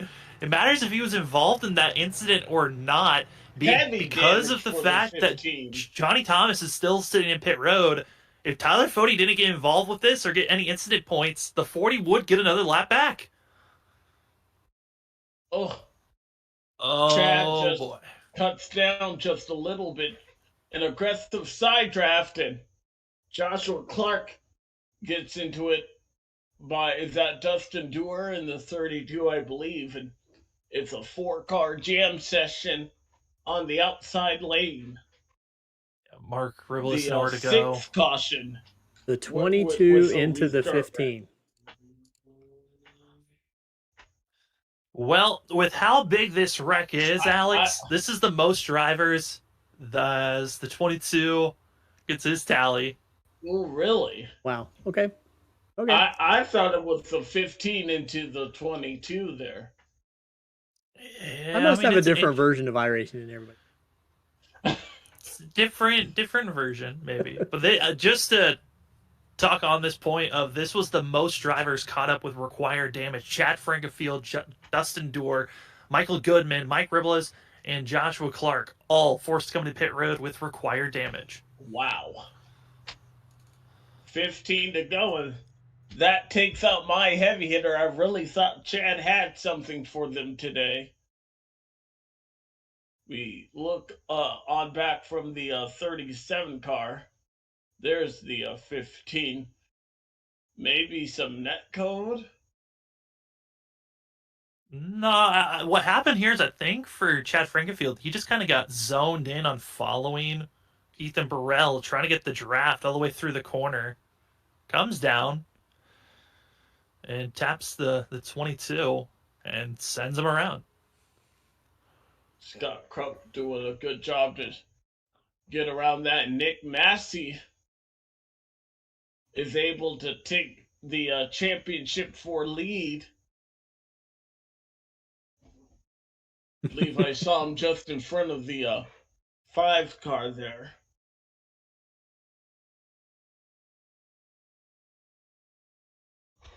There was some good advice from Scott Crump on the driver chat. It says, when Chad turns down, the other cars are supposed to turn down too. If you don't, it's your fault. You know, as that's the wise, owner, very wise. You follow in suit wherever the boss man goes. You got to follow where he goes. So it looks like that winless streak, unfortunately, will continue for the 15. Hey, do I get another pick? Go for it. Yeah, we've got plenty of more cautions for your picks to get wiped out. Choose another one. I was thinking now the 37. I thought the whoa! Don't take my pick. I know. But now I'm with you. I'm not. I'm rooting with you. I would lean towards you, Alex. Go to Gerald Campbell. He's looking like the dark horse right now. That 31 is watching Garrison Hogan kind of get eaten alive. A lot of has been said of how do we stop Garrison Hogan, because he's the ultimate dark horse up front. But what is Gerald Campbell going to do? As he's been up front since around lap 50, and he's led 1 lap. Can he lead more? I like that. Okay, I'm sold. I'll be on the 31. How do you not pick a guy who looks like that? That's winner. That's winner all over it, right? I mean, he's got the. I assume he's the dog, right? There. I mean, the pug has been in a lot of outfits throughout the years. I'm not surprised the pug stays.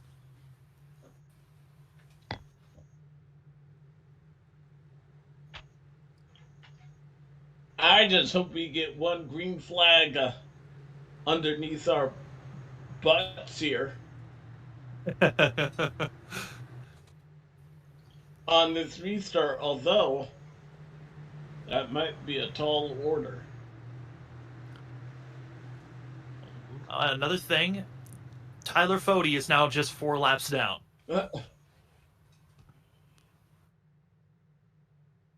Here we go again. Nick Massey in control of the championship 4. Green flag back out. We're racing here at Auto Club. Ethan Burrell, great launch for himself. Garrison Hogan kind of just sitting in wake as Gerald Campbell gets by Scott Crump, and here we go. 3 wide for 3rd place. Does he? You see the 42 car. Chris Wright. No! Chris Wright Went off my the screen. racing surface. No yellow. We will stay green as he comes back up, and no! Caution is out. It's the one lone car that allows us to have the yellow. He came to a stop. Chris here. drives for Lake Norman, by the way, if anybody wants to know who he drives for. Yeah, I think he was just trying to get control of his car. Unfortunately, it was right in front of the field on the racing surface. Oh, he may have gotten some help.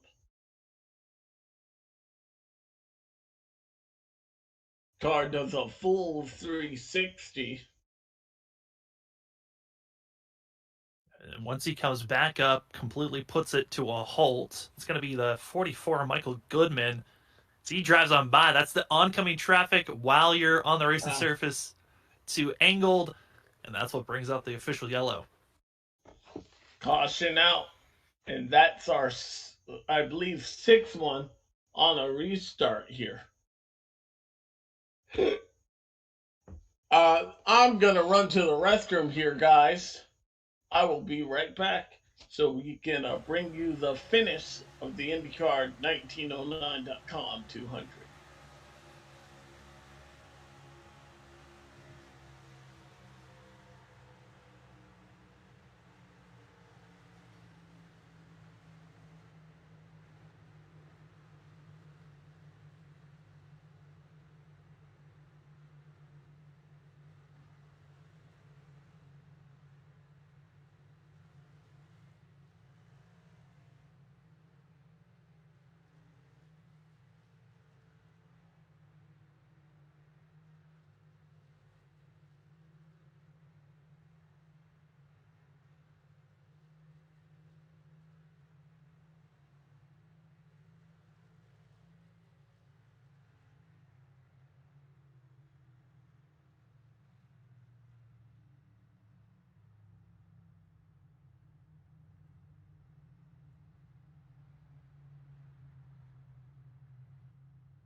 So we're hearing some drama here.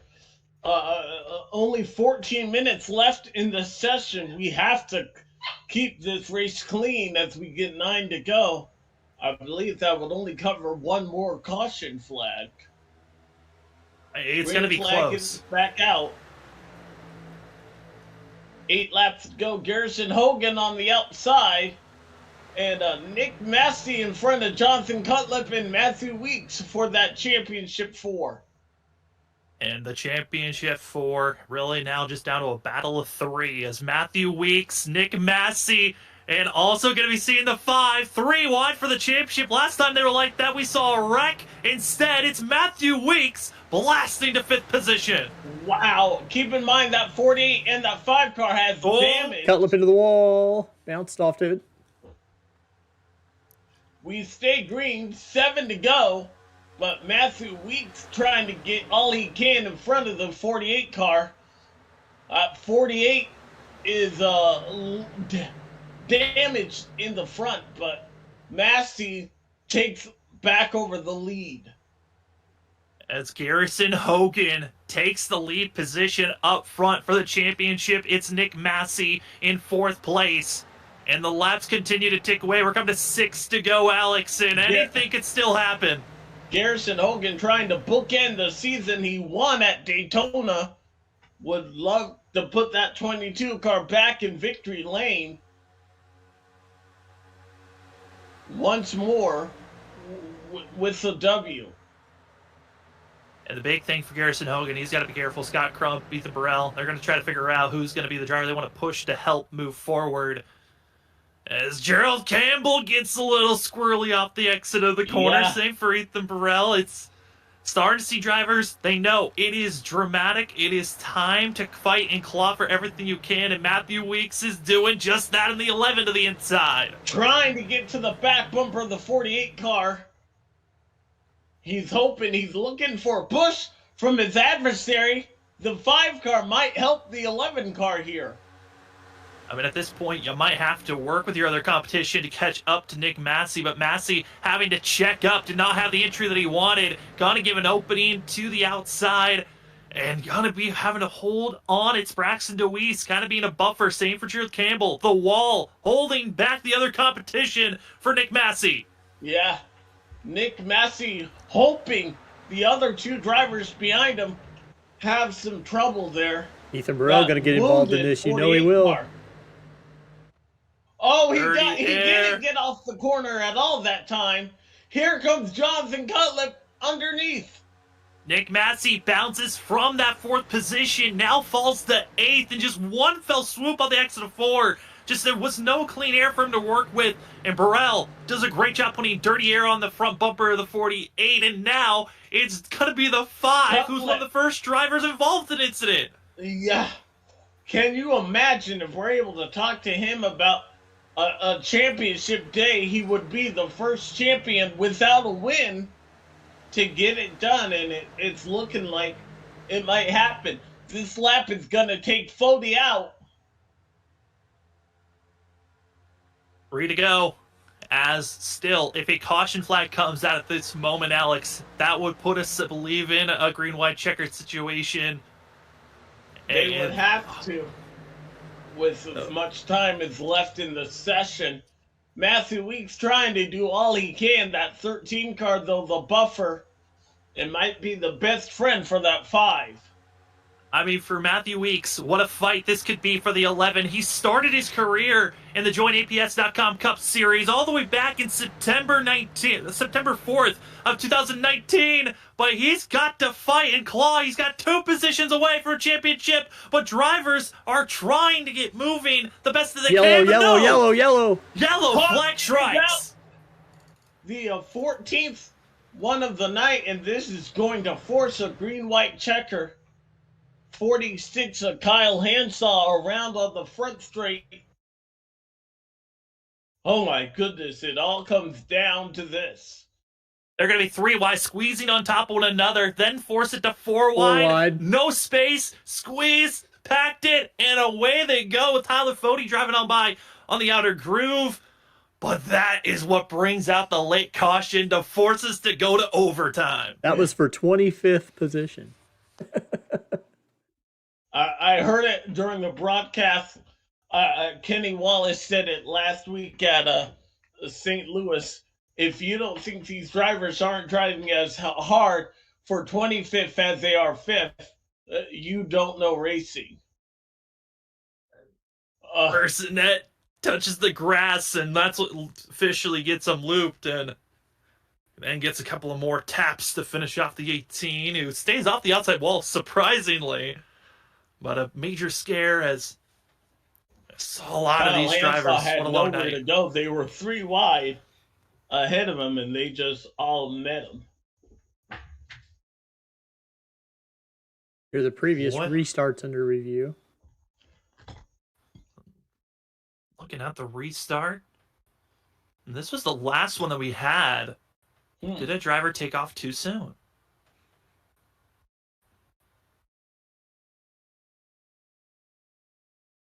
Looking and allowed looking. to go once you're in that blue zone.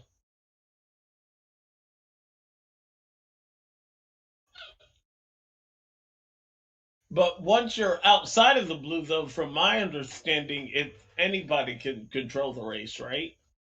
Yeah, the big thing that we're looking out for is when they're in the restart zone, was it actually the leader that took off, or was it assistance from behind that we're looking at? Was there a bump that initiated the start, or did the leader actually go? Which that means we're going to really look at Ethan Burrell and Gerald Campbell, and did Campbell make a bump before the 37 actually got onto the gas pedal?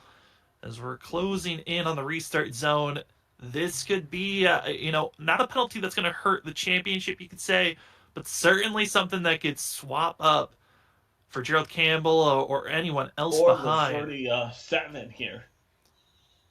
In the restart zone, and Campbell trying to give a bump. Give a bump to the 22, but I mean, is that what you're hoping for as a competitor? A bump? I mean, kind of in a way, but you could see how much that bump really did help the 37 almost fully clear Garrison Hogan before the entry. But it didn't, because the 22 is being shown as the leader. I mean, for that initial start, yes. Once they got rolling, Garrison Hogan took off and was able to make that outside lane work and got the momentum for the pass as he's leading currently. Again, we are in overtime. This is our first attempt of 3 if needed. But how are we doing on time for the session? Right now, trying to do quick math, we are about 6 minutes still left in the session. They would have to get it done this time by. We're in a weird buffer zone. It can be up to 6 minutes to 8 minutes because of the fact that there was a 2-minute buffer that sometimes is given to good graces to the drivers because of there being the grid to start the race and also the pace lap, but we're waiting officially for that call. Okay. I can't believe we're even talking about this. Yeah, 14 cautions in a 100-lap race. Not a usual thing you see at Auto Club. Usually it's equal to 10 laps to 1 caution. I would say if we hit 10 cautions, it's a normal day. But to have 14 that starts overtime, that's a long day for these drivers. Yeah. And Jonathan Cutlip and Matthew Weeks are going to fight it out here for that championship. Johnson has no wins. He would be the first winless champion for the JoinAPS.com Cup Series. Alex, back in 21st position, Nick Massey, he took tires. First of all drivers that took tires. Let's see what 30-lap difference of rubber is going to help the 48. A Hail Mary to try and salvage his season could end with a W in the championship box. Garrison Hogan, though, trying to bookend the season with a win here tonight. 2 laps to go. A lot of moving. They bottleneck up, but we stay under the green flag here. And it's waving at Auto Club. 2 laps to go. Cutlip, what a restart for himself. Matthew Weeks kind of caught sleeping. They're going to be 3 wide back for that of 6th position. Cutlip, he just has to hold on, almost tapping with that of Ethan Burrell. Onto the back stretch, Garrison Hogan leads. Garrison trying to get away here, just wants to see 1 flag in the air, and if they make it, this will be an official race. I think they will. Out of turn 4, the last lap of the season. White flag car in spinning, the air. No, yellow caution. flag. They don't get the white. My goodness. And I believe it's the 2. Robert Hill could not avoid another wreck. Instead, he is the wreck. The show was fine, Robert. We didn't need any help. Drama unfolding there 500 feet from the start-finish line. We go quick yellow this time. I see. Oh, yeah. He just, classic case of getting into the wall there. And it's the 2 drivers that have been avoiding a lot of wrecks. That being Roll as well as Hill. Yeah, Hill had worked his way. I believe he was inside the top 10 when that accident took place, yes. Yeah, this was a battle going on for 7th position for these drivers. It just gets too tight. Just gets in the throttle too much, too early. Loud pedal, yep. Yep. And the O2 can't avoid him.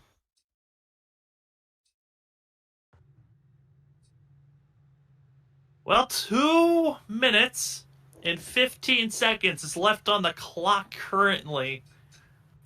And we're going to see if we're going to get a quick restart here. And we have been given 1 to go marker for these drivers. We're going. Trying to end this session before. Well, what happens if the session disconnects? Chad pays us double at 10:30, right? The thing that happens is once that timer runs out, that will count as them being on the white flag. So the drivers have to be quick on it, because if they come across the line and then the timer runs out, they have a full lap to run for the race. But if they're coming off of turn 4 and it just ticks over, that would count as the final lap. So drivers got to be quick and recognizing. 1 lap check. It really could be. To a restart here.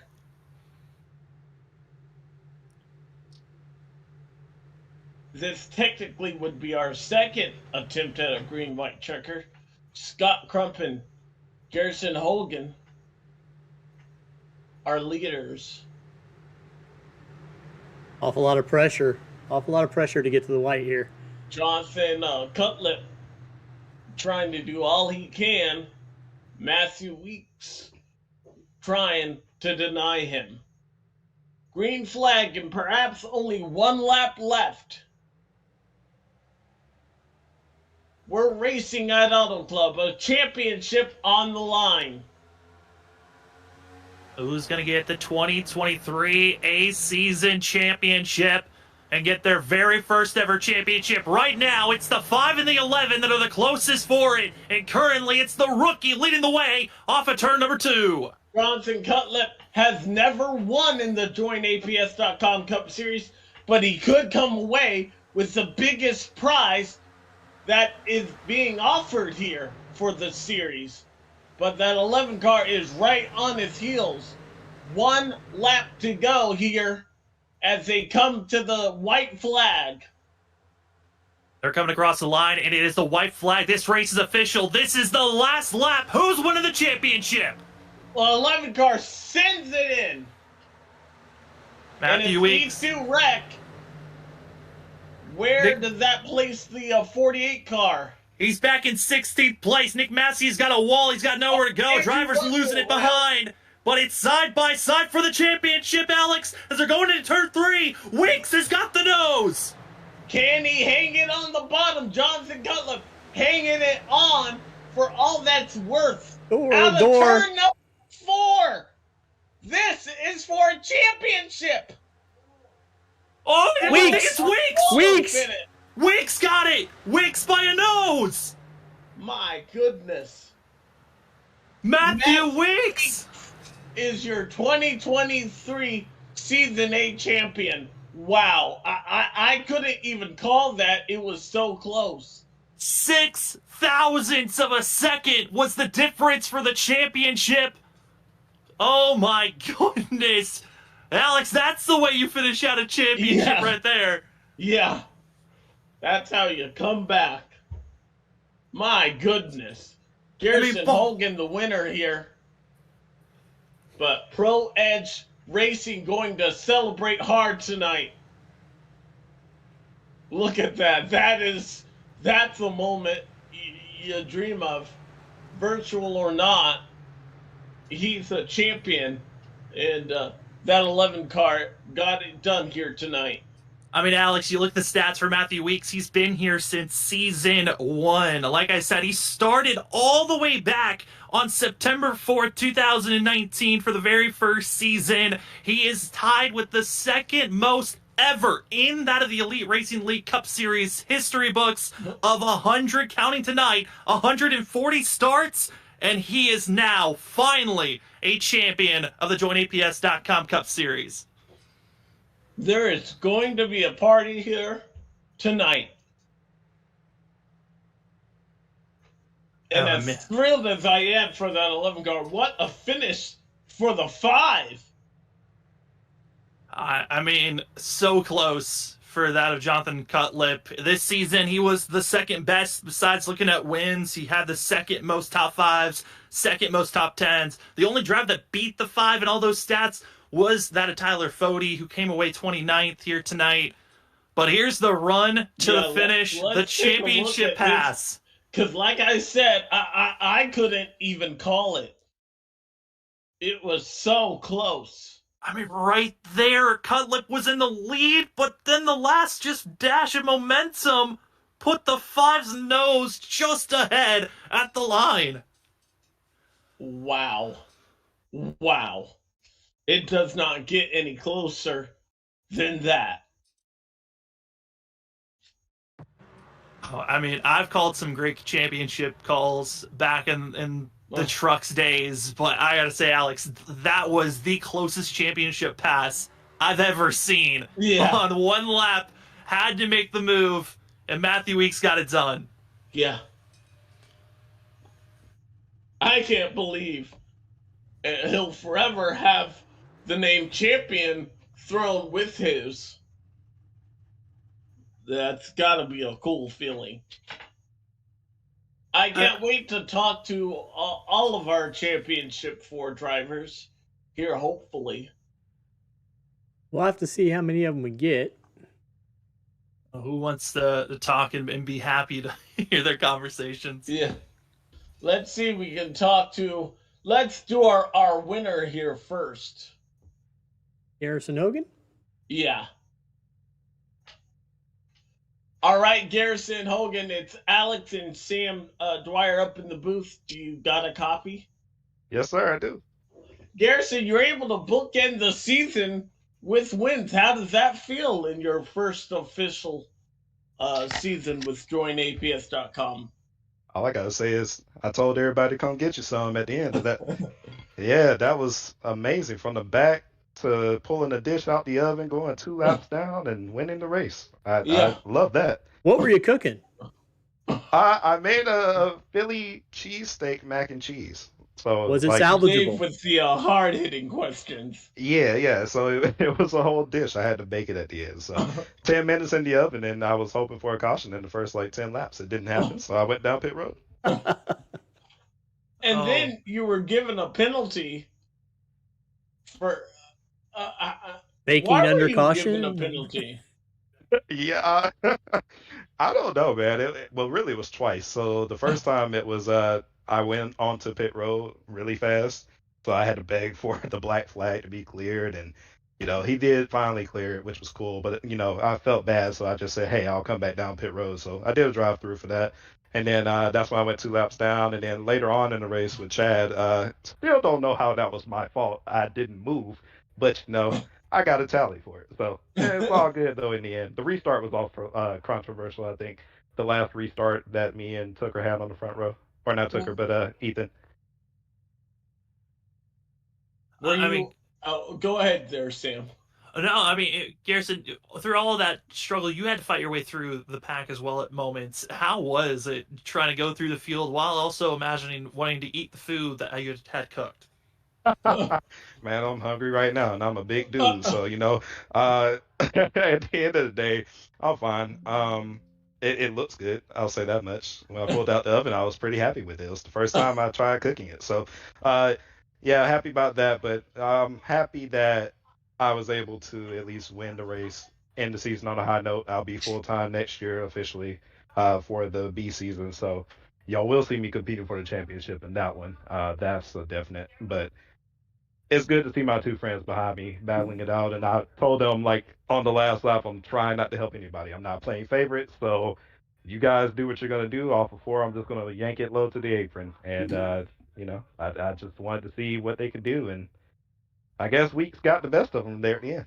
Yeah, that was a heck of a finish. You'll have to go back and watch it here, but want to give you, for the last time this season, the chance to shout out anyone and anything you like as tonight's winner of the IndyCar 1909.com 200. Yeah, first and foremost to you guys here in the booth. I know that was painful to sit through. I promise you. Thank you for, sitting here, going through the motions and doing some of the stuff under those cautions and doing a great job for the remainder of the race where we were actually racing. And for the entire season. Thanks to Chad. Thanks for everybody who puts this on. All the sponsors here for the league. And JD Designs, of course, that's Jonathan Cutlip. He is the sponsor of my car for this year. Um, I'm kind of looking for one next year, honestly. If anybody wants to come on to the national car as well as the Cup car, so B season sponsorship. Anybody can just hit me up. You can find me on Twitter. All right, Garrison, congratulations there, man, and we'll let you get back to eating. Thanks, man. Have a good night, y'all. You too. Who would you like Alrighty. next? We gotta talk to our champion driver here, so let's get him in. Oh my goodness, Matthew Weeks, champion. How does that feel to hear? Oh my god, dude. Let's go. I am so hyped. My throat hurts, dude. I was screaming coming across the line. Talk us through that finish because it was 6/1000th of a second. Did you think you had enough? Did you know you won when you went across the line? Yeah, because I have a habit of looking to my right because I always look that way, and when I side draft him and then I hooked it left to cut down the hill, and I'm looking and I barely pulled a nose on him, dude, I started screaming. Well, I know you've been looking forward to this for a while. Sam, our analyst here tonight, had mentioned you've been a part of this league since season one. What's it like to finally have the name champion be associated with your name? Means a lot. How many fifth place finishes I've gotten in points? How many times? This is my second time in the Final Four, dude. I mean, I've been here. I bring race winning speed. I think at every oval, pretty much. I bring fast cars, and to win a championship's crazy, dude. And I beat myself over it earlier about what happened with John and Fody earlier. I was just trying to race hard and split the middle, and that wrecked him, and I beat myself up over that for 80 laps, dude. I was down in the dumps, and then I wrecked Trey, dude. I was sad for a majority of the race. It definitely gave us a lot to talk about in the booth there, Sam. What did you think? And any questions you would like to add? Yeah, I mean, Matthew, at what moment, like you said, you were feeling down with being involved with it? It felt like a slew of wrecks that just kept on piling in. But at what moment did you realize, I actually still have a shot to win this championship? About lap 80 when I was seeing Massey and John right in front of me. And then I had RC and Ethan pumping me up, dude. Huge props to them, man. They got me back in the zone. But once I got close to them and we get a lap or two in before a wreck, and I notice where I'm better than them at, and I'm like, okay, I have a shot, dude. If I could just get some laps, dude, we can do something with this. And luckily, we was able to finish it off on the green. Well, want to give you the chance to shout out anyone and anything you'd like. You certainly deserved it. Champion Matthew Weeks there. The floor is yours. Shout out to 213 Simware, man. I mean, they've been with me for, over a year now. Hopefully, they stick with me next season. I think they all haven't really talked to them about it yet because I've been focused on this race. Shout out to Ethan, man. Ethan Burrell, dude. This, for him, man. I know he had a loss of he lost his grandma, dude. That's for him and his grandma and everyone in his family. There, prayers out to them, and hope everyone's doing all right, man. Glad to bring it home for Pro Edge and Ethan, and shout out to Fody, Massey, and John, dude. Those guys, they're fast weekly. I love racing them. Sad how it went earlier in the race, dude. I'm just glad that I was able to battle John at the end of it, dude. One of my best friends, just to come down like that. And you guys, man, you guys show up you do this, man, and some nights are longer than others. So you guys and everyone that's part of Elite, all the sponsors, dude. I love racing these guys. I show up every season. I know there's some things I say, but in the heat of I'm a racer, dude. This is where I come to race because I couldn't afford racing anywhere. So this is what I love to do is as my hobby. So I'm just glad to be a champion. This is the one I wanted out of all of them.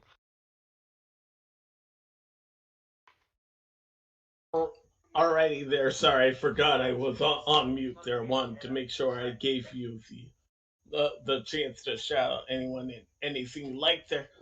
Sam or Dave, any other questions for our champion?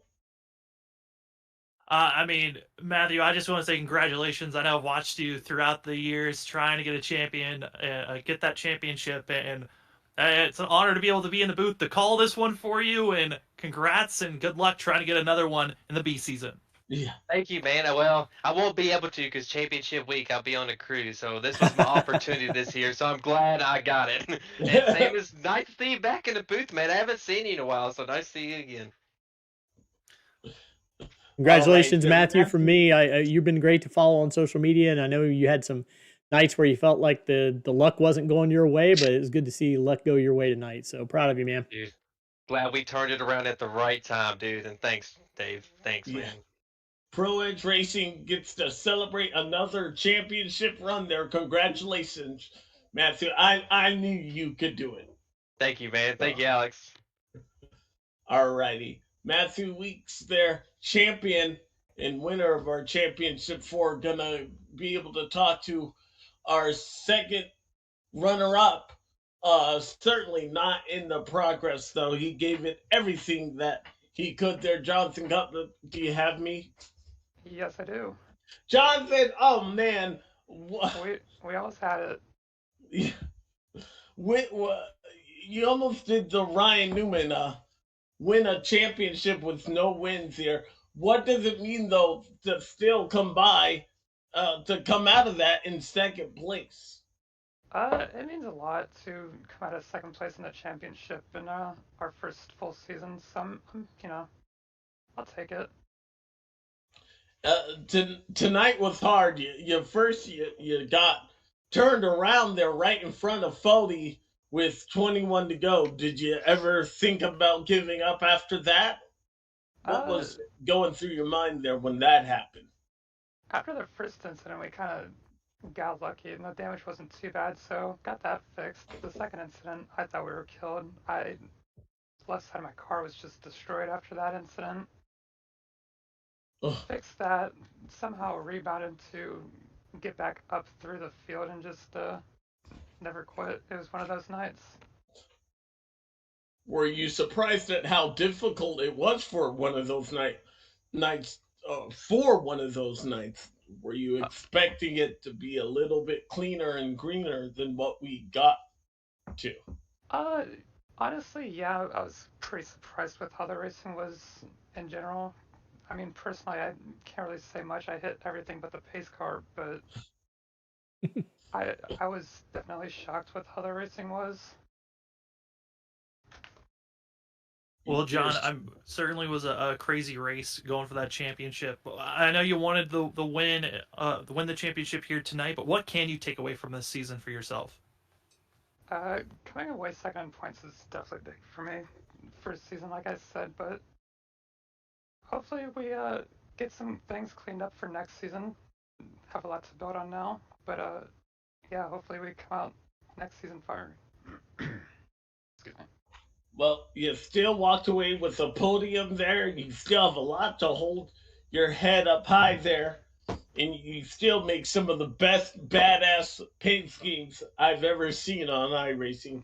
Want to give you the chance to shout out anyone and anything you'd like. I'd like to shout out my field up teammates. They were pulling for me there at the end. It was super cool to just listen to everyone just cheering me on there at the end. Just brought it up just a little bit short, but it's super fun running with them. Congrats to Week and the Proj team. We're really close with them, but I'm definitely looking forward to next season. Alrighty, man. Well, you got a lot to hang your head high. I hope you do so. Oh, and thank you to you and Elite for putting this together. It's again super cool to see you here in the booth. Thank you. I have some great help though. Dave does an amazing job. Dave and Sam up here. It's cool to see you guys here. Thank you very much, Alrighty. John. Congratulations there, John. Third place and a runner up in the title there. I believe we're going to talk to one more there, Tyler Fody. Yes, Tyler, it was not your night here tonight. How disappointed are you? And walk us through just your night. Hold on, I gotta scroll down and find his name. There it is. Okay, got it. Yeah, just terrible. Can't say enough about the whole team and everything throughout the whole season to get to this point. And even the battle back that Massey was having there in the closing stages, but just sucks. Just totally, just can't stand it. Honestly, the way this format is and the way we do the chase around here, it's just totally unrewarding and undeserving to even run a decent regular season. It's just you can win 17 of the races, and it's like, yeah, too bad you get in a wreck in the last race. It doesn't matter at all what you did. So obviously bummed about it. I don't want to take away from the winners tonight, though. That was for the one lap that we actually went green at the end there. That was a heck of a battle from what it looked like.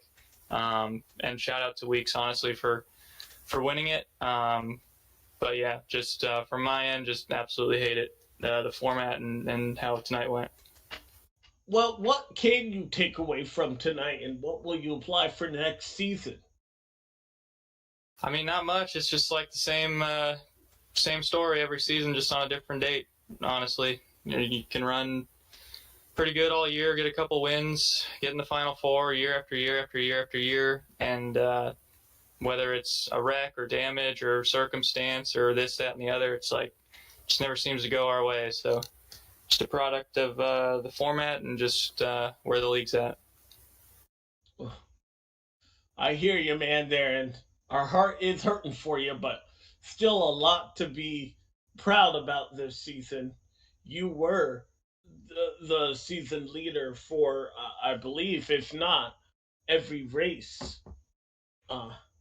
You had a lot. Want to give you the chance to shout out anyone and anything you'd like. Yeah, I mean, other than tonight, that it was a good year. We had a really strong team around us with the Lake Norman guys. I do want to shout out Nick Massey also for staying in it till the end all night. He got a clutch win to get into this position last week and was fighting all night. And I think this is the first time my team's had two people in the final, so it was cool to have that happen. Just everyone really on the team has been stepping up, and we got a handful of wins collectively, so that was really cool. So shout out to all of them. Blue Egg Marketing also for being on all the cars this season, and shout out to you guys, every one of you, for hanging in the booth tonight and throughout the season. All right, there. Can't wait to see what you do next week's there, Tyler Fody coming up just a little bit short in that championship. Alrighty, I think we have just one more. Yes, we do. Nick Massey in the booth. Nick, you walk away with a 14th place finish, third in the championship standings. Walk us through what your night was like tonight. Yeah, I mean, I think it was the same as everybody else's, just a bunch of restarts. But yeah, I mean, just kind of disappointed. I felt like early on, I think the other three guys all had trouble, gotten some wrecks and had damage, and I was hoping we get some green flag runs because I felt like everything was falling my way, and then we just never really did, and it allowed those guys to kind of recover, get all their cars fixed, and get back in it.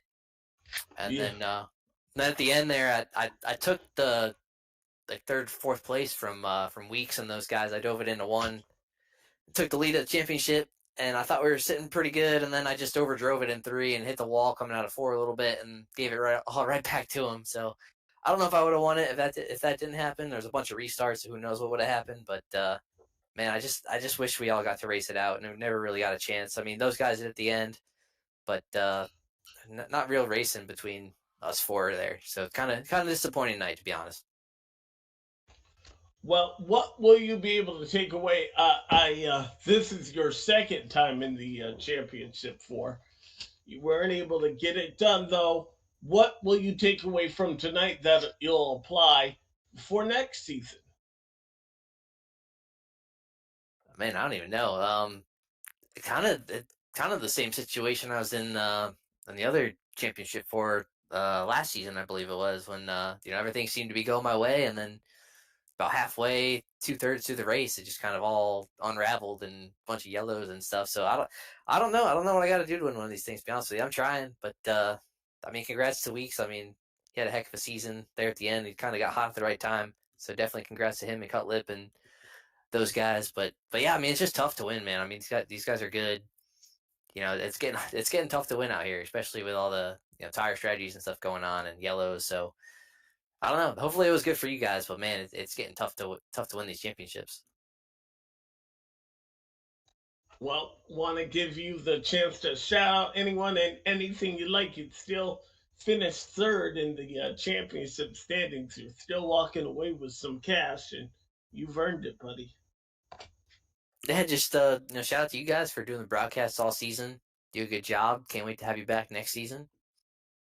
Shout out to Chad for putting on the league, and Fody and all my teammates there. This kind of sucks for Fody too. He never got a shot to race for it. He got wrecked out pretty early. But yeah, just shout out to all you guys. Well, thank you. We appreciate there. Sam and Dave, anything else you'd like to add?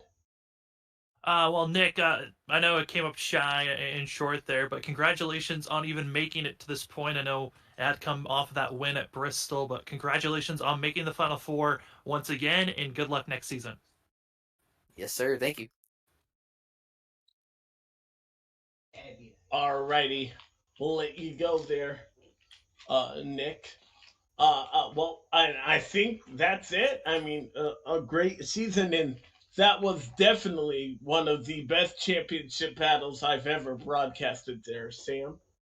Yeah, it certainly was a good one on those final shootouts. Second overtime attempt was necessary to get us to this point where, I mean, Matthew Weeks, he had to fight back. Same for Cutlip. I think we could have said the same thing for both drivers. What a recovery run and championship run for both of them. Crazy to think it came down to 6 thousandths of a second, just a bumper that gave Matthew Weeks that championship win. But like you said, book-ending finish for Garrison Hogan, winning the first race of the season and the last. Yeah, he has a lot to hold up. I know we go back to Daytona. I don't know when we return. Dave, do you have that information handy? I hate to put you on the spot. I think it's like the second week of July, somewhere around it. Okay. Yeah, I think the we got the schedule rest of I'm the month. seeing is July 26th. Okay, end of the July then. All Yep, right. race 1 Daytona, July 26th, 8:30 p.m.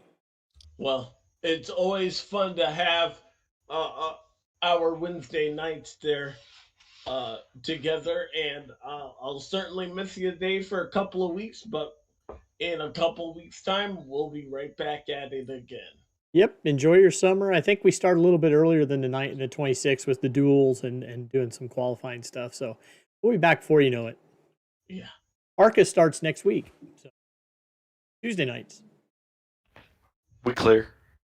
No. Alrighty, well, from all of us here for the Elite Racing Network, want to thank Chad and the opportunity to come back and call this race once again. And Sam, it was great having you up in the booth. Hope to be chatting with you later on next season as well. Yeah, it was a pleasure, guys. I know my schedule gets pretty busy, but hopefully I can find another opening. I can be in the booth and help you guys out. It was a pleasure getting to call this championship race. All right, well, from all of us here for the Elite Racing Network, so long and congratulations to Matthew Weeks, champion for 2023 Season A.